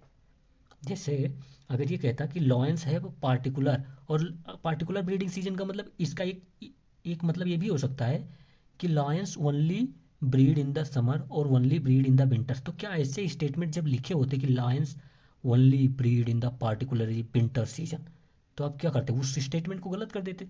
तो यहाँ पर डू नॉट इसलिए लगाया गया कि स्टेटमेंट गलत ना हो, गलत करने के लिए नहीं, गलत ना हो स्टेटमेंट, इसलिए लगाया गया है ना। तो ये सही है हमारा। हो सकता है कि लायन विंटर में भी हो जाए, समर में भी पैदा हो जाए, तो हो सकता है ना। फिर करें unlike, unlike most other big cats, मतलब जितने भी बिग कैट्स है 4 5 6 10, अरे चीता डू नॉट रोर। भाई मैंने ये तो मैं भी मानता हूँ कि मैंने देखा है कि जब भी रोरिंग की बात होती है ना, गर्जने की बात होती है, तो लाइन लाइन को ऐड करते हैं ज़्यादा, चीते को नहीं करते ना। चीता को कभी ऐसे दिखा नहीं जाता कि मुंह पूरा खुला हुआ है ऐसे और वो रोर कर रहा है ना जंगल के राजा की तरह। तो अगर मुझे चांस लेना है तो मैं इसको सही मान लूंगा। चलिए अगर नहीं पता तो दोनों को ये मतलब फर्स्ट तो सही है ही, ठीक है। फिर ये थर्ड देखते हैं, कहते हैं अनलाइक मेल लॉयंस। देखिए मेल लॉयंस यहाँ पर पहले ही इन्होंने ये थोड़ा मतलब मेल और फीमेल ये सब बात करना चाह रहे, कहते हैं अनलाइक मेल लॉयंस, जो मेल लेपर्ड्स होते हैं वो do not proclaim their territory by scent marking. भाई ऐसे मतलब जो भी मतलब ये कैट स्पीसीज होती हैं वो सब अपनी टेरिटरी मार्क करते हैं सेंट से। ये मतलब एक नॉर्मल सी मतलब बात है ना। ये बहुत ही माइल्ड सा स्टेटमेंट, बहुत ही जनरल स्टेटमेंट है कि जितने भी एनिमल्स होते हैं जनरली ऐसे वो सभी अपनी टेरिटरी मार्क करते हैं ना। तो थर्ड इनकरेक्ट है। और जैसे आपने इसमें से ये मान लिया कि थर्ड इनकरेक्ट है, वैसे 1 एंड 2 आपका करेक्ट हो जाएगा। एक ही स्टेटमेंट आपको गलत ढूंढनी थी इसमें। तो हमारे हो गए अराउंड 30 या 28 मार्क्स। ओके, देखते हैं। देखिए ये क्वेश्चन देखिए, अच्छा क्वेश्चन है, तो देखते हैं इसको। करें 100 मिलियन फार्मर्स का क्या मतलब है, 100 मिलियन फार्मर्स, ठीक है। अब इसमें आपको फिर मैं कहूँगा प्रेजेंट कॉन्टेक्स्ट पता होना चाहिए कि हाँ एग्रीकल्चर में क्या चल रहा है वर्ल्ड लेवल पर, एग्रीकल्चर में क्या क्या प्रॉब्लम्स है, वो सारी आपको पता होनी चाहिए, तभी ये क्वेश्चन सॉल्व हो सकता है। नहीं तो ये क्वेश्चन आप सॉल्व नहीं कर सकते। कह रहा है कि it is a platform for accelerating the transition towards the food and water system that are net zero. ये सबको पता है कि एग्रीकल्चर से कितनी ज़्यादा मीथेन निकलती है, कितना ये ग्रीन हाउस गैस का रीजन बनता है। तो ये स्टेटमेंट क्या कह रहा है, कह रहा है कि नेट जीरो एग्रीकल्चर में हमको थोड़ा मतलब उसकी तरफ बढ़ना चाहिए, ट्रांजिशन करना चाहिए। बिल्कुल माइंड से बहुत ही प्यारा स्टेटमेंट है जो वर्ल्ड लेवल पर सपोर्ट कर रहा है। कह रहे हैं कि नेचर पॉजिटिव, बिल्कुल कितनी अच्छी, figure that aims to increase farmers resilience, मतलब क्लाइमेट चेंज से फार्मर को प्रोटेक्ट कैसे करें उसको भी बताना। मतलब पूरा ये कितना होलिस्टिक स्टेटमेंट है, देखो इतना होलिस्टिक स्टेटमेंट है ये ना। अब इसके कंपेरिजन में और स्टेटमेंट, इसमें नेट जीरो की बात कर दी इन्होंने, ट्रांजिशन की बात कर दी इन्होंने, पॉजिटिव इम्पैक्ट की बात कर दी और फार्मर की कैपेसिटी बढ़ाने की भी बात कर दी, मतलब पूरा होलिस्टिक। अब सेकंड देखते हैं। कह रहा है it is a international alliance and a network of individuals and farming organisation. ठीक है, यहाँ तक तो कोई गलत नहीं दिख रहा है। Interested in supporting and strengthening the development of organic animal husbandry. मतलब ये यहाँ पर एनिमल हस्बेंड्री में आकर मतलब इतना कह सकते हो इतना बड़ा से शुरुआत किया और इतने पिला के ख़त्म कर दिया। मतलब पूरा इतना रामायण बोल के कह रहे हैं कि एनिमल हस्बेंड्री के डेवलपमेंट में प्रमोट। भाई एनिमल हस्बेंड्री को ज़्यादा प्रमोट करना चाहिए, पूरा फार्मर की ओवरऑल कैपेसिटी बढ़ाना ये ज़्यादा जरूरी है ना। तो ब्रॉड स्टेटमेंट कौन है ज़्यादा, फर्स्ट है, सेकेंड नहीं है। फिर कह रहे हैं थर्ड देखिए, सी कह रहा है कि it is a digital platform fully integrated, मतलब पूरी तरह इंटीग्रेट कर दिया गया विद सर्विस प्रोवाइडर्स, और ब्लॉकचेन भी यूज कर लिया गया है। और कह रहा है कि फर्टिलाइजर्स के ट्रेड के लिए, मतलब भाई एक नहीं यहाँ पर मैं 10 रीजन बता सकता हूँ। पहली बात, it is not possible to fully integrate the farmer to the blockchain ना। ब्लॉकचेन टेक्नोलॉजी एक अपर लेवल की टेक्नोलॉजी है, ठीक है। और फिर फर्टिलाइजर का जब बात आता है तो बहुत ही निगेटिव है, मतलब जब भी फर्टिलाइजर को बढ़ाने की इसकी प्रमोट करने की बात कहें ना, वो उस स्टेटमेंट में आप मत जाना, उस स्टेटमेंट में वो गलत ही होगा स्टेटमेंट जो ज़्यादा फर्टिलाइजर्स यूज करने का कोई भी मीनिंग देगा। तो ये इनकरेक्ट हो गया। और इस कंपेरिजन में तो फर्स्ट स्टेटमेंट 10 गुना सही है ना। फिर थर्ड के डी कह रहा है कि it is a platform with the mission of increasing farmers to form farmer product organisation agri business consortium था facilitating the access to global open market to sell their products. यहाँ पर इन्होंने क्या किया, इन्होंने केवल बड़ा स्टेटमेंट लिख दिया, लेकिन इनका कहने का मतलब सिर्फ इतना है कि फार्मर्स को हम मार्केट प्रोवाइड करेंगे कि ऑनलाइन वो अपने प्रोडक्ट सेल कर सकें। अब ये बताओ, ये करना और पूरा मतलब ग्रीन हाउस जो गैस निकल रही है उसको कंट्रोल करना, जो फर्स्ट स्टेटमेंट बोला कौन ज़्यादा मतलब लग रहा है आपको, मतलब आप खुद सोचना कभी कि पूरा फार्मर की कैपेसिटी बढ़ाना, ग्रीन हाउस गैस को इमिशन को कम करना, और फार्मर्स को मतलब इंटीग्रेट करना, नेट जीरो क्लाइमेट सेविंग करना, वो ज़्यादा सही है कि केवल फार्मर को बाइंग सेलिंग कर दिया बस हो गया काम।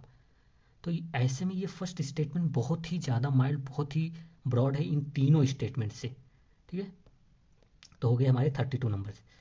फिर ये देखिए, ये क्वेश्चन बहुत ही इजी है। कह रहे कि कौन से माना जाता है डिस्ट्रीब्यूटिव एनर्जी सोर्स। डिस्ट्रीब्यूटिव मतलब क्या होता है, डिस्ट्रीब्यूशन। डिस्ट्रीब्यूशन क्या कहते हैं, जैसे कहते हैं पब्लिक डिस्ट्रीब्यूशन ना। तो पब्लिक डिस्ट्रीब्यूशन क्या होता है, मतलब यहाँ पर कोई ऐसा सिस्टम है और यहाँ से बहुत सारा वो चीज़ें डिस्ट्रीब्यूट हो रही हैं डिफरेंट डिफरेंट एरिया में। तो डिस्ट्रीब्यूटिव एनर्जी रिसोर्स क्या होगा, बैटरी होगी। बैटरी एक जगह रिसोर्स रहता है बैटरी का, ऐसे मान लीजिए बैटरी है, ठीक है, और यहाँ से ऐसे तार वायर निकाल कर बहुत पूरे घर पे आप क्या कर सकते हैं, लाइट लगा सकते हैं। तो ये क्या है, ये डिस्ट्रीब्यूटिव एनर्जी सोर्स रिसोर्स है। ऐसे जनरेटर भी काम करता है। फ्यूल सेल एंड बैटरी, मतलब यहाँ पर आप ये नहीं कह सकते, एक मिनट, यहाँ पर आप ये नहीं कह सकते कि बैटरी होगा तो लेकिन फ्यूल सेल नहीं होगा। यहाँ पर जब आप बैटरी लेंगे तब फ्यूल सेल भी लेंगे ना। दैट्स मतलब बिल्कुल वैसा है। और जब बैटरी और फ्यूल सेल ले रहे हैं तो जनरेटर्स भी आपको लेना पड़ेगा, क्योंकि ये भी वैसे ही वर्क करता है। बिल्कुल फ्यूल सेल और बैटरी की तरह जनरेटर भी वर्क ही करता है ना, वैसे ही एनर्जी को प्रोवाइड करता है ना, वैसे बैटरी भी एनर्जी को प्रोवाइड करती है डिफरेंट सोर्स में। ठीक है, तो यहाँ पर आप ये तीनों अवॉइड ही नहीं कर सकते। और इन तीनों के जैसे वैसे आप फोटोवोल्टिक जो सोलार पैनल है उसको भी नहीं अवॉइड करते, वो भी तो डिस्ट्रीब्यूटिव एनर्जी सोर्स है।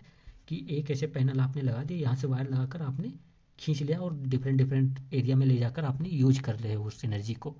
ठीक है, तो यहाँ पर आपको ऑल ऑफ द फोर में जाना पड़ेगा। और आप वन और टू में तो जा ही नहीं सकते, क्योंकि ये तीनों तो एक दूसरे से कनेक्टेड हैं ना। तो अब हमारे हो गए कितने, 34-35 मार्क्स, और ज़्यादा ही हो गए, लेकिन चलो ठीक है, मान लेते हैं 35 हो गए, या जितने भी हो गए आप देखते रहना। कह रहे विच of the following shows a unique relationship with the insect. कह रहे हैं इंसेक्ट के साथ एक बहुत अच्छा रिलेशनशिप बिल्ड करता है। That has coevolved with it and that is the only insect that can pollinate this tree. मतलब कह रहे हैं वो ओनली इंसेक्ट है जो कि पॉलिनेट कर सकता है उस ट्री को। देखिए ऐसे क्वेश्चन जो होते हैं, ऐसे क्वेश्चन में प्रॉब्लम तो होती है, ऐसे क्वेश्चन मतलब ये हार्ड है। आप ऐसे में ऐसे क्वेश्चन में कहीं भी आप ऐसा नहीं कह सकते कि मतलब ये सही है और ये वो गलत है। ठीक है, तो ये मैं हार्ड मांगता हूँ कि ये हाँ हार्ड क्वेश्चन है।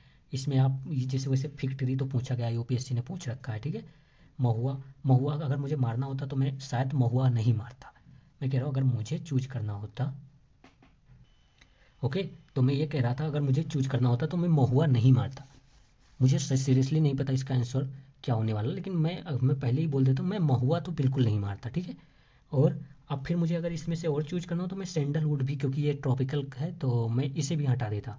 ठीक है, और मैं इन दोनों में कंफ्यूज हो जाता, सीरियसली मैं इन दोनों में कंफ्यूज हो जाता। ठीक है, लेकिन महुआ में कभी नहीं मारता, मैं फिर बोल रहा हूँ महुआ में नहीं मारता। मुझे भी नहीं पता रीजन, बट मैं महुआ नहीं मारता। ठीक है, चलिए देखते हैं, और उसका आंसर भी नहीं ऐड करेंगे, जो भी होगा उसका देख लेना। कह रहे कि how many above have the poisonous species among them.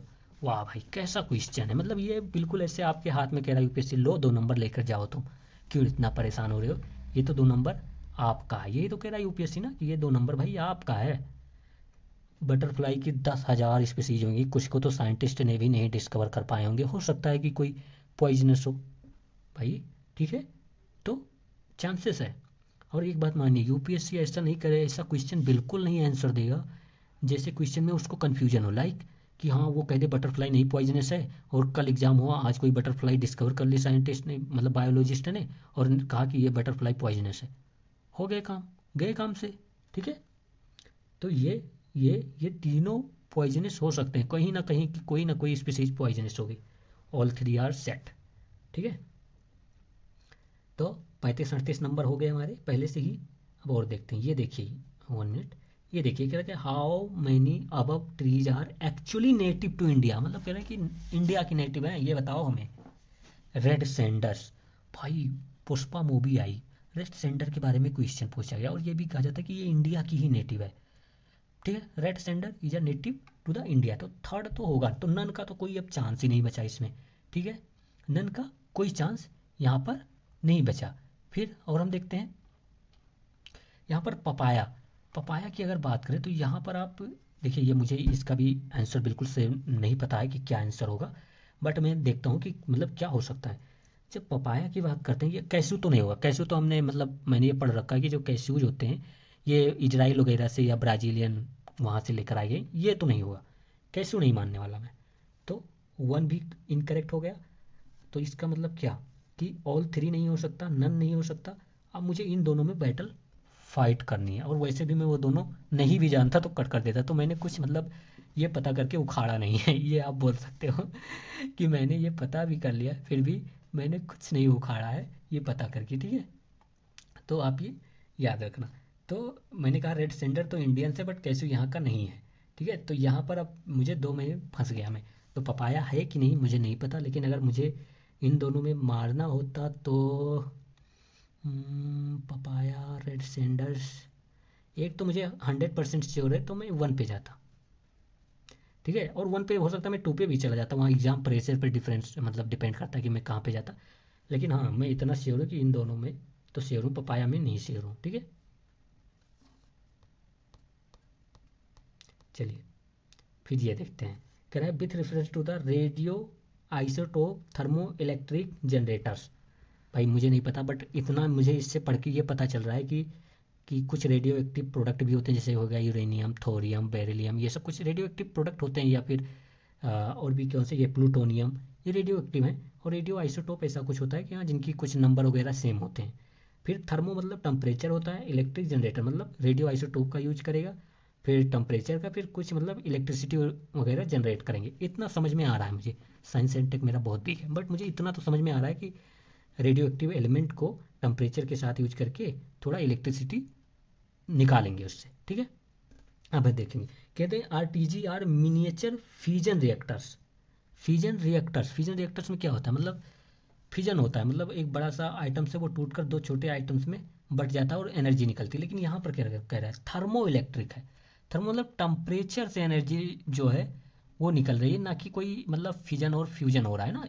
बात तो इसी के कह रहे हैं ना कि जो है वो टेम्परेचर से मतलब एनर्जी निकल रही। तो मैं फिजन में नहीं जाऊंगा जहाँ पर टूट के एनर्जी निकल रही, मैं ऐसा मानता हूँ अभी, ठीक है।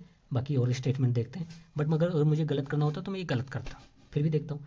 कह रहे हैं R T J are, 1 minute देखो वीडियो चल रहा है कि नहीं। हाँ चल तो रहा है। कह रहे हैं R T G R use for powering the on board system of space craft. अरे यार कितना माइल्ड सा स्टेटमेंट, प्यारा सा स्टेटमेंट पूछ लिया ना।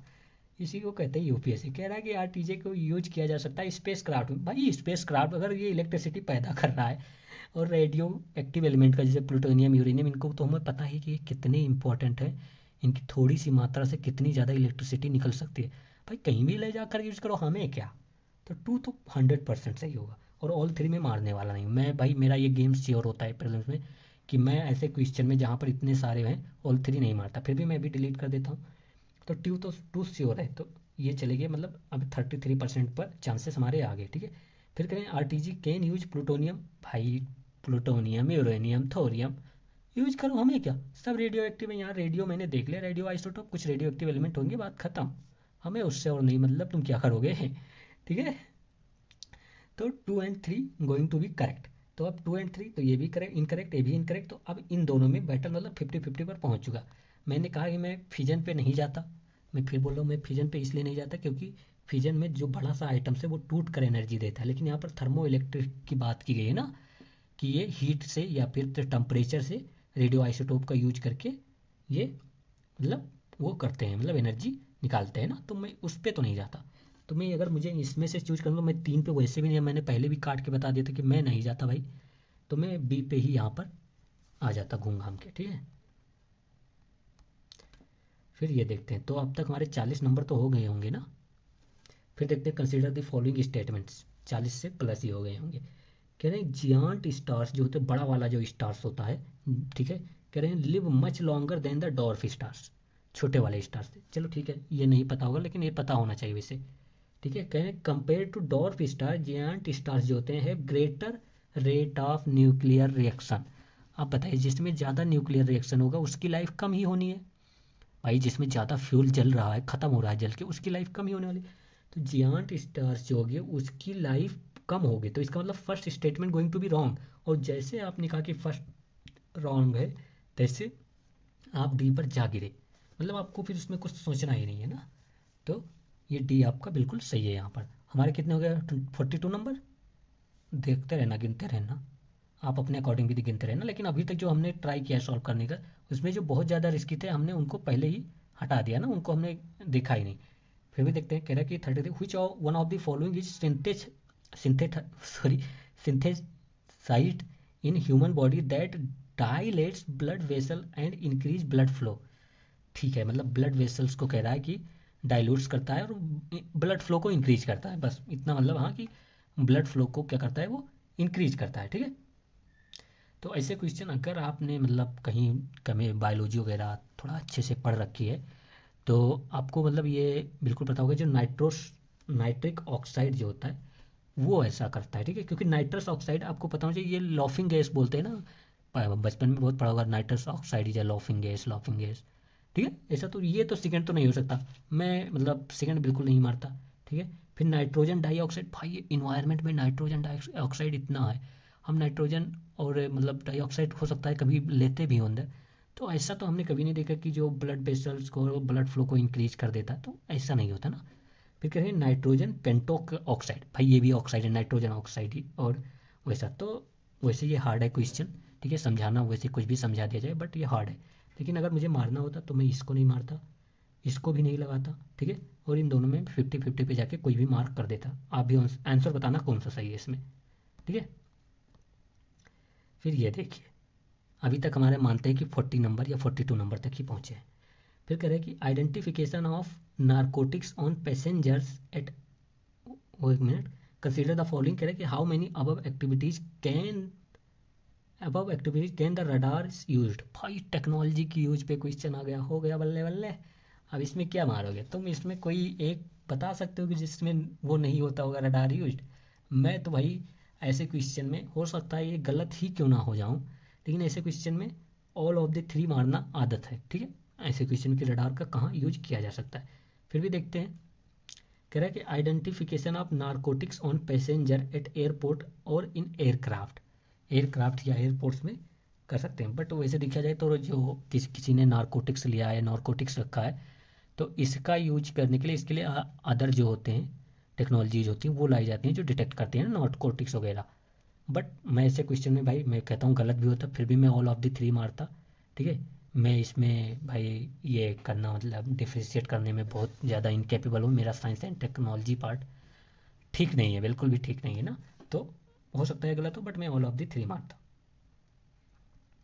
तो वह उसका भी मिला के कितना, 44 नंबर। ठीक है, 44 या 45 नंबर तक हम पहुंच चुके हैं।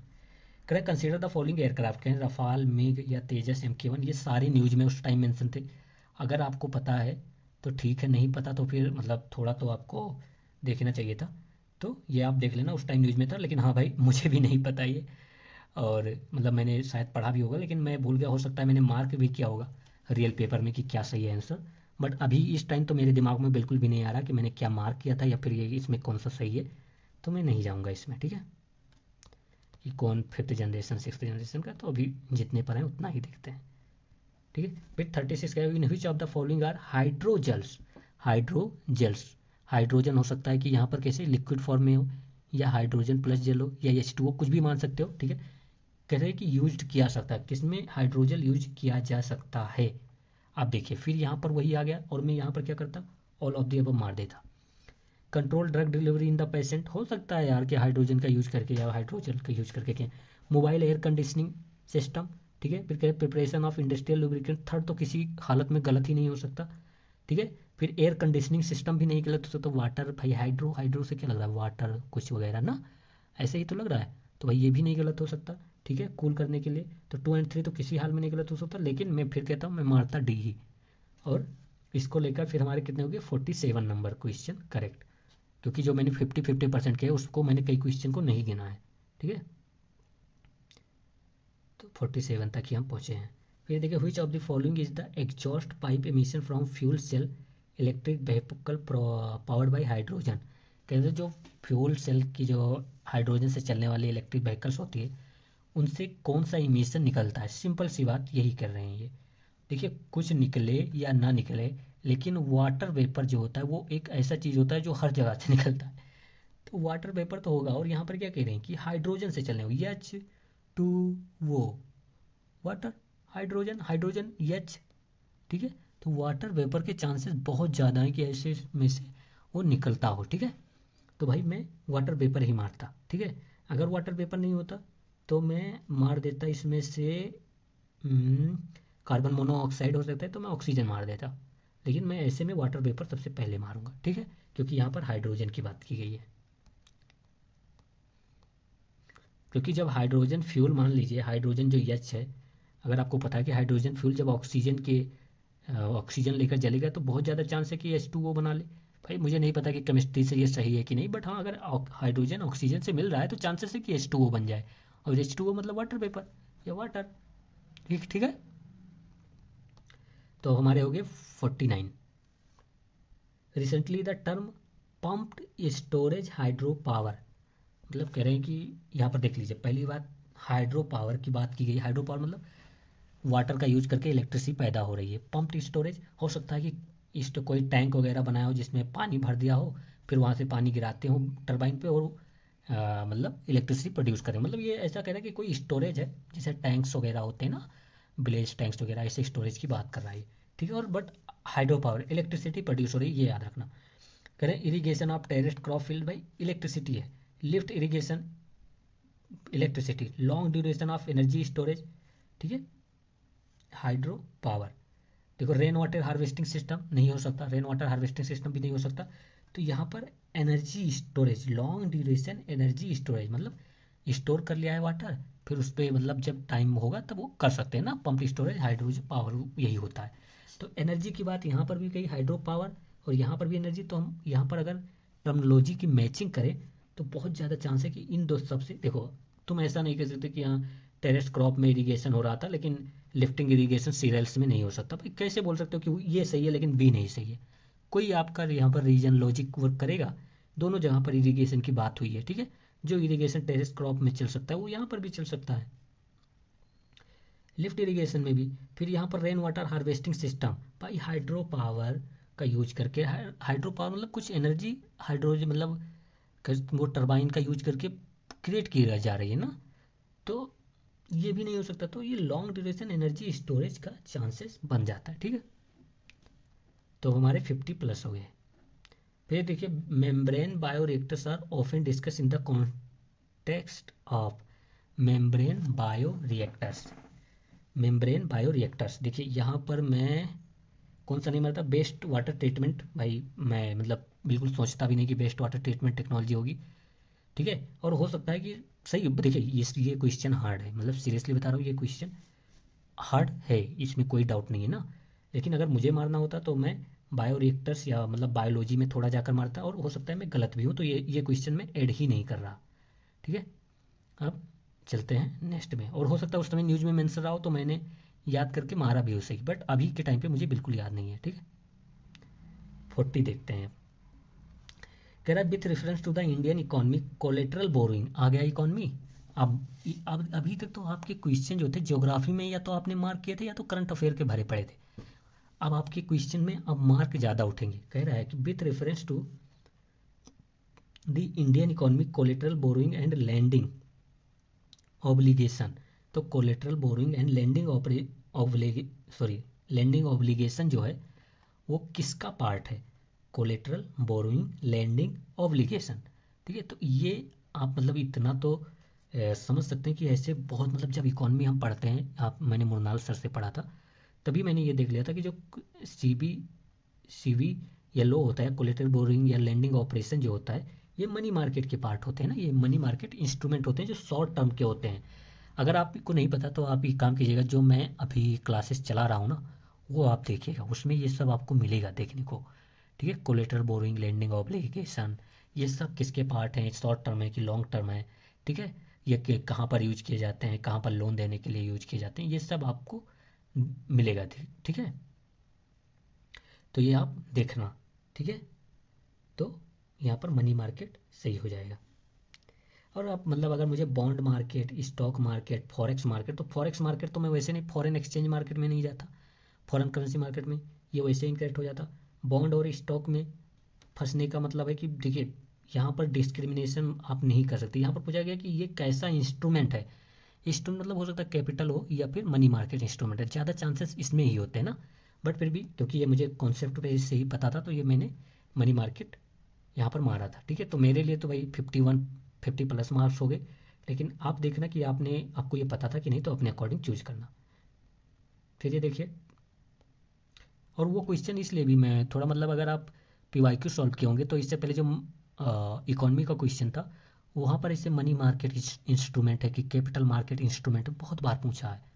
तो भाई वहाँ पर भी वो देख कहते थे the term fertility rate in an economy is defined as. Fertility rate दिखाना है। फर्टिलिटी रेट क्या देखते कह रहे the number of children born per year 1000 people in the population in a year. तो कह रहे the number of children born per 1000 peoples मतलब पर 1000 पीपल्स पे कितने चिल्ड्रन बोर्न पैदा हो रहे हैं एक साल में। चलो ठीक है, नहीं पता भाई, देखते हैं और आगे आइडिया लेते हैं। कह the number of children born to a couple in their life time in a given population. Total fertility की बात कर रहा है, टोटल मतलब पूरी कंप्लीट फर्टिलिटी। तो यहाँ पर जब देखिए सीप देखते हैं फिर बताऊँ। The birth rate minus death rate. Birth rate minus death rate ऐसा कोई भी फर्टिलिटी से यहाँ पर कहीं कॉन्सेप्ट ही नहीं है ना, birth rate minus death rate. यहाँ पर आप ये कह सकते हैं कि मेन जितना पॉपुलेशन ग्रोथ जो हो रहा है वो दिखा रहा है ना, ये कि कितना पॉपुलेशन ग्रोथ को ये बता रहा है। ये टोटल फर्टिलिटी को नहीं, टोटल फर्टिलिटी मतलब कि आप ऐसे भी ऐड कर सकते हैं कि एक इंसान अपनी पूरी लाइफ में उसकी क्या कैपेसिटी है, कितने बच्चे वो जन्म दे सकता है ना, यही तो टोटल फर्टिलिटी दिखा सकता है ना। तो अभी और देखते हैं, फिर देखते हैं कि the average number of live births okay women would have by the end of child bearing age. अब यहाँ पर सी तो नहीं होगा और फर्स्ट भी नहीं होगा, ये भी होगा क्योंकि यहाँ पर टोटल फर्टिलिटी की बात की गई, तो ये भी नहीं होगा। ठीक है, तो अब यहाँ पर बी और डी में पूरा गेम फंसा हुआ है। तो देखिए टोटल फर्टिलिटी जब फर्टिलिटी की बात करेंगे तो वो एक एज के गैप में आती है ना। चाइल्ड बेयरिंग एज होती है वुमेन्स में, एक हो सकता है 15 ईयर से कहा जाए कि 59 ईयर्स तक वुमेन जनरली चाइल्ड बेयरिंग कर सकते हैं ना। जनरली मैं यहाँ पर ये देखिएगा एवरेज नंबर दिया गया है ना, एवरेज। तो यहाँ पर ये डी ज़्यादा कन्विंसिंग लगता है देन द बी। ठीक है, और यहाँ पर कह रहे हैं from to couple, couple in their life time in given population, पूरे लाइफ टाइम में फ्रॉम दी कपल। तो ये मतलब कपल नहीं, यहाँ पर जनरली वुमेन को लिया जाता है कि वुमेन कितना है। ठीक है, चाइल्ड बेयरिंग की एज में। तो डी ज़्यादा कन्विंसिंग है यहाँ पर। फिर 42 क्या कह रहा है देखते हैं। कह रहे हैं इन इंडिया नॉन बैंकिंग मतलब एनबीएफसी जो होते हैं companies can access the liquidity adjustment facility window of the Reserve Bank of India. NBFC जो होते हैं वो रेपो रिवर्स रेपो रेट इन सब पे लोन ले सकते हैं, इनका कहने का मतलब यही है। ठीक है, देखते हैं अभी। ठीक है, बट इतना तो मतलब आपको थोड़ा आइडिया होना चाहिए कि जो रिवर्स रेपो रेट हो गया, रोपो रेट हो गया, ये जनरली बैंक के लिए ओपन होते हैं ना, बैंक इसमें जनरली उनको अलाउ किया जाता है। बट ठीक है, देखते हैं और कह रहे हैं इन इंडिया फॉरेन इंस्टीट्यूशनल जो इन्वेस्टर्स होते हैं can hold the government security. बिल्कुल होल्ड कर सकते हैं, no issue in this. Hold कर सकते हैं, सेल कर सकते हैं, बाय कर सकते हैं ना, ये बिल्कुल कॉमन जो है स्टेटमेंट। कह रहे हैं इन इंडिया स्टॉक एक्सचेंज जो होता है can offer separate trading platform for debts. भाई हो सकता है यार, स्टॉक एक्सचेंज के लिए सेपरेट प्लेटफॉर्म हो सकते हैं, इसमें कोई मतलब क्या इसमें दिक्कत है, कोई दिक्कत नहीं है इसमें ना। तो 2 और 3 तो सही है ना। कह रहे हैं कैन ऑफर, बिल्कुल पॉसिबिलिटी की बात कर रहा है यहाँ पर। ठीक है, तो 2 और 3। अब ये फर्स्ट आपका पूरा फैक्ट पर है, अगर आपको ये फैक्ट पता है तो ठीक है, वेल एंड गुड, नहीं पता तो आपको पढ़ना पड़ेगा। लेकिन ये मतलब होता है कि जो नॉन बैंकिंग होते हैं फाइनेंशियल जो एनबीएफसी होते हैं उनको लिक्विडिटी जो repo rate reverse repo rate में उनको लोन जनरली नहीं मिलता, जनरली नहीं मिलता। ठीक है, ओके। तो रेपो रेट हो गया, रिवर्स रेपो रेट हो गया, ये सब मतलब जो लिक्विडिटी एडजस्टमेंट फैसिलिटीज़ हैं ये बैंक्स को प्रोवाइड की जाती हैं और बैंक्स पर ही लोन मतलब जो एडवांस दे सकते हैं, जो डिपॉजिट लेते हैं उनके लिए अप्लाई होता है ना। तो एनबीएफसी बैंक के अंदर नहीं आते तो उन पर अप्लाई होना कम चांसेस है। तो 2 और 3 are correct, first is incorrect. ठीक है, तो यहाँ पर 2 और 3 सही है। 55 वो एक तो नंबर हो गए होंगे। ठीक है, फिर देखते हैं। कह रहे in India which of the following can trade in corporate bonds and government securities. कौन कॉर्पोरेट बॉन्ड्स और गवर्नमेंट सिक्योरिटी दोनों में ट्रेड कर सकता है। देखिए इंश्योरेंस कंपनी बिल्कुल करो यार, कौन कौन सी इंश्योरेंस कंपनी को गवर्नमेंट ने रोक रखा है कि हमारे बॉन्ड को मत खरीदना। कहीं ऐसा होता है पेंशन फंड करो, रिटेल इन्वेस्टर दोनों सब, मतलब यहाँ पर 3 के अलावा और कोई आप मार्क करते हैं ना तो आप अपने हाथ से गला पकड़ के दबा लेना। ठीक है, कितने हो गए? 55 57 नंबर कोई हमारे बन गए। कंसीडर द फॉलोइंग कह रहे हैं कि एक्सचेंज ट्रेडेड फंड, भाई ये इतना न्यूज में था। फिर कह रहे हैं मोटर व्हीकल्स और currency swap which above are consider financial instruments. ETF तो 100% है, ठीक है, एक मिनट, ईटीएफ तो फाइनेंशियल इंस्ट्रूमेंट ही है, तो 1 तो होगा ही होगा, तो ये गया। ठीक है, और यहाँ पर चांस 1 2 3 तीनों होने के मेरे अकॉर्डिंग बहुत कम है। मेरे अकॉर्डिंग जो 1 2 3 चांसेस हैं वो बहुत ही कम है। ठीक है, तो 1 तो होगा, तो मैं 1 2 3 कट कर दूंगा, मेरे अकॉर्डिंग 1 2 3 चांस नहीं है। और मोटर व्हीकल्स यार कौन से फाइनेंशियल इंस्ट्रूमेंट है, आप ये बताओ मुझे। मोटर व्हीकल कहीं आपने सुना कि हाँ ये फाइनेंशियल इंस्ट्रूमेंट है? मोटर व्हीकल कहीं शेयर मार्केट स्टॉक मार्केट में एक्सचेंज होता है? मतलब ये ऐसा क्वेश्चन है, क्या मोटर व्हीकल ऐसा कभी होता है आपने देखा हो? फाइनेंशियल इंस्ट्रूमेंट वो होते हैं जो स्टॉक मार्केट शेयर मार्केट में बाइंग सेलिंग किया जा सके, ट्रेड किया जा सके। तो मोटर व्हीकल का आप ट्रेड कर सकते हो, गाड़ी ले जाकर बेच सकते हो, नहीं कर सकते। फिर करेंसी स्वैप एग्रीमेंट क्या होता है? बैंक से का हो सकता है, बैंक के साथ हो, कंट्री कंट्री एग्रीमेंट होता है, मल्टीलेटरल कॉर्पोरेशन के साथ एग्रीमेंट होता है। तो ये तो मतलब फाइनेंशियल इंस्ट्रूमेंट है, इसमें कोई दिक्कत नहीं ना, करेंसी की बात भी कर रहा है तो ये है। तो 1 and 3 are correct. So sorry. Okay, next चलते हैं। 45 देखते हैं। 45 कह रहा है कि with reference to the sector of Indian economy consider the following pairs. Sectors of Indian economy की बात कर रहा है। कह रहे हैं स्टोरेज ऑफ एग्रीकल्चर प्रोड्यूस। देखिए एग्रीकल्चर प्रोड्यूस जो होगा, ठीक है, देखते हैं। सेकेंडरी चांसेस बहुत कम है, क्योंकि एग्रीकल्चर जो है वो प्राइमरी सेक्टर का पार्ट होता है ना। एग्रीकल्चर जो है वो क्या है, वो जनरली प्राइमरी सेक्टर का पार्ट होता है। ठीक है, तो यहाँ पर सेकेंडरी सेक्टर लगाना थोड़ा मतलब वैसा लग रहा है, तो यहाँ पर ये इनकरेक्ट हो सकता है। फिर डेयरी फार्म बिल्कुल प्राइमरी सेक्टर के, इसमें तो कोई भी रॉन्ग नहीं है, डेयरी फार्म प्राइमरी सेक्टर के, तो 2 तो सही है। और मैंने फिर आपको मैं बता रहा हूँ, ऐसे क्वेश्चन को मैं देखते ही पहली नज़र में ऑल 4 इनकरेक्ट कर देता हूँ।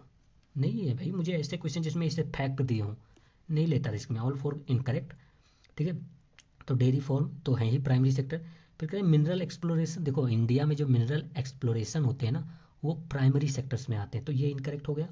ठीक है, वेविंग क्लॉथ्स, देखो भाई ये तो पक्का मतलब क्लॉथिंग वेविंग हो गया कि इंडस्ट्रियल पार्ट हो गया ना, मैन्युफैक्चरिंग पार्ट हो गया, मतलब आप क्लॉथ को बना रहे हो तो मैन्युफैक्चरिंग वाला पार्ट हो गया, तो ये तो सेकेंडरी है, तो 2 एंड 4 तो सही है। और स्टोरेज ऑफ एग्रीकल्चर प्रोड्यूस, भाई it is not a part of secondary. Secondary sector जो मैन्युफैक्चरिंग जो रियल में जो वो करते हैं उनको कहा जाता है ना, तो ये इनकरेक्ट हो जाएगा। तो यहाँ पर हम ओनली 2 पर जाएंगे। ठीक है, ओनली 2 पर। ओके, फिर देखते हैं ये कह रहा है कंसीडर द फॉलोइंग मटेरियल्स। कह रहा है एग्रीकल्चर रेसिड्यूज हो गए, कॉर्न ग्रेन हो गए, वेस्ट वाटर ट्रीटमेंट स्लज हो गया एंड वुड मिल वेस्ट हो गया। कह रहा है कि फीड स्टॉक की बात कर रहा है। फीड स्टॉक यूज किया जा सकता है एविएशन फ्यूल में। देखिए एग्रीकल्चर तो यूज किया जाएगा, कॉर्न का भी यूज किया जाएगा, दोनों फीड स्टॉक हैं। वाटर ट्रीटमेंट स्लज उसमें भी मतलब फीड स्टॉक मिल जाएंगे कुछ जो मतलब होते हैं, तो उनका भी किया जा सकता है। बट वुड मिल बेस्ड मतलब उसमें एनर्जी के चांसेस कितने हैं ये देखना ज़्यादा ज़रूरी है। ठीक है, तो मैं ऐसे क्वेश्चन में मतलब ये जो क्वेश्चन है उसमें मैं यही ट्राई करता कि या तो मैं, एक मिनट रुकिए देखते हैं पहले 1 2 3 ओनली है कहीं पे। ओ ये देखिए आप, अब फिर आपको इसमें तो पूरा 1 2 3 4 मारना ही पड़ेगा, फिर आप इसमें कुछ नहीं कर सकते ना। और फिर ये आपका 2 मार्क्स फिर से हो गया, तो हमारा 60 तक पहुंच गया। ठीक है, 60 मार्क्स तक पहुंच गए। 1 2 3 4 ऑल आर करेक्ट। आप इसमें वैसे भी मतलब डिफ्रेंसिएशन करना होता तो वुड मिल वेस्ट पे अगर करते भी तो फिर यहाँ पर यूपीएससी खेल गया, और ये सही भी किया, क्योंकि वुड मिल बेस्ट जो है वो ये अगर बेस्ट वाटर ट्रीटमेंट से वो एविएशन फूल बन सकता है, तो वेस्ट से भी एविएशन फूल बन सकता है ना, तो फिर सही है। 1 2 3 एंड 4 सही होगा, बिल्कुल सही होगा। ठीक है, अब 47 देखते हैं। 60 नंबर तक हमारा हो चुका है ऑलरेडी, 60 नहीं तो 50 तो आप मान ही लेना कि हाँ आप भी कर किया हो। कह रहे with reference to the physical capital in India economy consider the following pairs. Physical capital की बात कर रहा है, फिजिकल कैपिटल। ठीक है, ठीक है, जिसको हम टच कर सकते हैं। कह रहे हैं फार्मर्स प्लो, वर्किंग कैपिटल। देखो अगर आपको बेसिस पता है तो ये पता, वर्किंग कैपिटल वो होती है जिनका यूज किया जाता है फाइनल कैपिटल को बनाने के लिए। तो फार्मर्स फ्लो क्या वर्किंग कैपिटल है? क्या ये खत्म हो जाएगा, यूज हो जाएगा पूरा और फिर तब गेहूं पैदा होगा? नहीं यार, फार्मर जो फ्लो है एक कैपिटल का पार्ट है, और ये आप ये कह सकते हैं फिक्स्ड कैपिटल है। मतलब इसका year two year, season two season use करते जाएगा फार्मर्स और प्रोडक्शन करते जाएगा। तो अगर आपको नहीं पता वर्किंग मान रहे हो तो थोड़ा रुकिए अभी, ठीक है, इसको थोड़ा होल्ड रखिए। मैंने कंप्यूटर फिक्स्ड कैपिटल, भाई ये तो मान रहे हो ना कि ये फिक्स्ड कैपिटल का है। चलिए ठीक है, कहने yarn use by the weber. आप बताओ जो धागा यूज कर रहा है वेबर बुनने के लिए वो फिक्स्ड कैपिटल हो सकता है? भाई यहाँ पर तो ये बिल्कुल इनकरेक्ट है, ये फिक्स्ड कैपिटल नहीं हो सकता ना। इतना तो आप मान रहे हो ना कि क्योंकि धागा यूज किया जा रहा है एक मतलब प्रोडक्ट बनाने के लिए, तो फिर वो फिक्स्ड कैपिटल कैसे होगा? कैपिटल वो होता है, आप कह सकते हैं, या फिक्स्ड कैपिटल वो होता है जिसका यूज किया जाता है मतलब कंज्यूमर प्रोडक्ट बनाने के लिए, ठीक है। तो थर्ड तो नहीं होगा, और आल फोर में मारूंगा नहीं, मैं फिर बोल देता हूँ आल फोर में नहीं मारता, ठीक है। और आप भी ऐसा करके चले, आल फोर में मार, सॉरी आल फोर जाता नहीं, और थर्ड होगा नहीं, ठीक है। पेट्रोल, पेट्रोल वर्किंग कैपिटल, बिल्कुल पेट्रोल वर्किंग कैपिटल में ही आएगा क्योंकि पेट्रोल का यूज किया जाता है, फिर पेट्रोल कंज्यूम हो जाता है पूरा, ठीक है, और फिर इंडस्ट्रीज चलती हैं और ये सब मतलब इंडस्ट्रीज वर्क करती हैं। तो ये फोर्थ तो सही है, ठीक है। और अगर फार्मर्स का प्लो जो है अगर वो वर्किंग कैपिटल होगा तो कंप्यूटर भी वर्किंग कैपिटल में जाएगा। और अगर रियलिटी में आपको पता है तो फार्मर्स का फ्लो जो है प्लो जो है वर्किंग कैपिटल में वो फिक्स्ड कैपिटल में आता है। तो ये भी इनकरेक्ट हो जाएगा, ये करेक्ट हो जाएगा, यार्न इनकरेक्ट तो बिल्कुल इनकरेक्ट हो जाएगा, ये करेक्ट हो जाएगा। तो ओनली टू आर करेक्ट, ठीक है, ओनली टू आर करेक्ट, ठीक है। ये क्वेश्चन जो था ये सीधा 3D वर्चुअल वर्ड्स में word and phrase appropriately use to denote an interoperable network of 3D virtual worlds. तो वर्चुअल वर्ड्स में कह रहे हैं कि इंटरऑपरेबल नेटवर्क है that can access the simultaneously by millions of users who can exert property rights over virtual items. मतलब वहाँ पर प्रॉपर्टी खरीद बेच सब कुछ सकते हो, प्रॉपर्टी राइट लगा सकते हो। तो बिग डेटा एनालिटिक्स तो ऐसा कुछ नहीं, इसमें बिग डेटा एनालिटिक्स में क्या होता है कि बहुत ज़्यादा डेटा लाते हैं, एनालिसिस करते हैं और डिसीजन बनाते हैं। तो ये तो है नहीं क्योंकि ये वर्चुअल वर्ल्ड की बात ही नहीं कर रहा है ना। क्रिप्टोग्राफी, क्रिप्टोग्राफी भी मतलब चांसेस कम है, ठीक है, फिर भी देखते हैं और स्टेटमेंट देखते हैं। कह रहा है कि वर्चुअल मैट्रिक्स और मेटावर्स, अगर आपने उस समय न्यूज़ में ये बना हुआ था और मेरा इसीलिए सही हो गया था क्योंकि मेटावर्स में मैंने विकास दिव्यकीर्ति सर का भी सुना था कि हाँ मेटावर्स में आजकल एसेट बेची जा रही हैं, खरीदी जा रही हैं बहुत बहुत रुपए में। तो इसलिए मैंने मेटावर्स उसमें मारा था, बाकी अगर नहीं पता तो कोई बात नहीं। अब देखते हैं 49, कह रहा है कि with reference to the rules impose by the Reserve Bank of India while treating foreign banks. जब रिजर्व बैंक ऑफ इंडिया के रिगार्डिंग जो फॉरेन बैंक का ट्रीटमेंट है वो कैसा है देखते हैं अच्छे से। कह रहे there is no minimum capital requirement for wholly owned banking subsidiaries in India. कह रहे हैं कि कोई मिनिमम कैपिटल नहीं रिक्वायर होता for which are wholly owned banking subsidiaries in India. जो फॉरेन बैंक के कोई सब्सिडरी इंडिया में वर्क कर रही है उसको कोई मिनिमम कैपिटल, पहली बात ये निगेटिव जा ही रहा है, ठीक है, ये क्या बोल रहा है कि हाँ ये निगेटिव है। सेकेंड ऑप्शन देखते हैं, सेकेंड ऑप्शन कह रहा है कि for wholly owned banking subsidiaries in India at least 50% of the board members should be Indian nationals. देखिए यहाँ पर पहला तो इनकरेक्ट है क्योंकि मिनिमम कैपिटल तो रिक्वायर होगा ही, ठीक है, मिनिमम कैपिटल इट इज मतलब जरूरी है किसी भी बैंकिंग को ओपन करने के लिए। फिर तक फुली जो होली ओन्ड बैंकिंग सब्सिडीज है उनमें 50% जो होने चाहिए वो इंडियन होने चाहिए। भाई जब फॉरनर्स उसको होल्ड कर रहे हैं तो इंडियन कैसे 50% हो गए? तो यहाँ चांसेस है कि ये भी इनकरेक्ट है, तो दोनों इनकरेक्ट है ना, तो यहाँ पर डी हो जाएगा। हो सकता है मेरा इकॉनमी थोड़ा मतलब ठीक ठाक है तो मुझे आता हो, बट ऐसे क्वेश्चन में फर्स्ट तो आप और सेकंड भी कर सकते थे गलत, क्यों कहते हैं 50% इंडियन सी नेशनल सी होंगे, पूरा इंडियन नेशनल सी 50% हो गए, तो ये थोड़ा मतलब इनकरेक्ट की तरफ ले जा रहा है ना। चलिए 50 नंबर क्वेश्चन देखते हैं। इकोनॉमी के क्वेश्चन थोड़े इस ईयर हार्ड थे ये कहना चाहिए। करें with reference to the corporate social responsibility rules in India consider the following statements. करें corporate social responsibility specify that expenditure that benefit the company directly or its employ will not be consider as a CSR। देखिए CSR news में भी था, तो corporate social responsibility उसको कहेंगे जो मतलब कॉर्पोरेट अपना सोशल मतलब जो सोसाइटी के बेनिफिट के लिए कुछ करते हैं।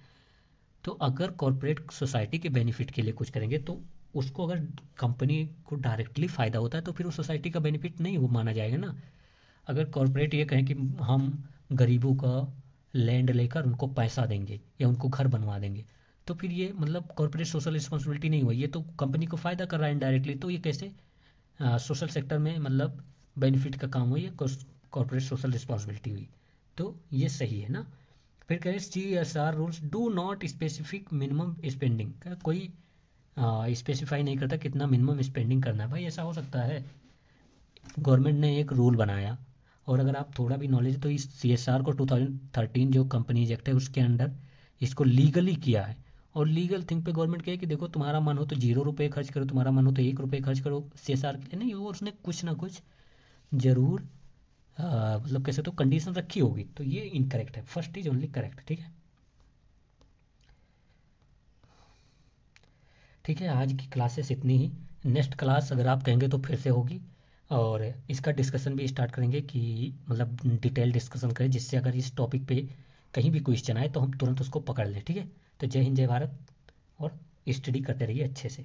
बताइएगा कि इसको कंटिन्यू रखना है कि बंद कर देना है।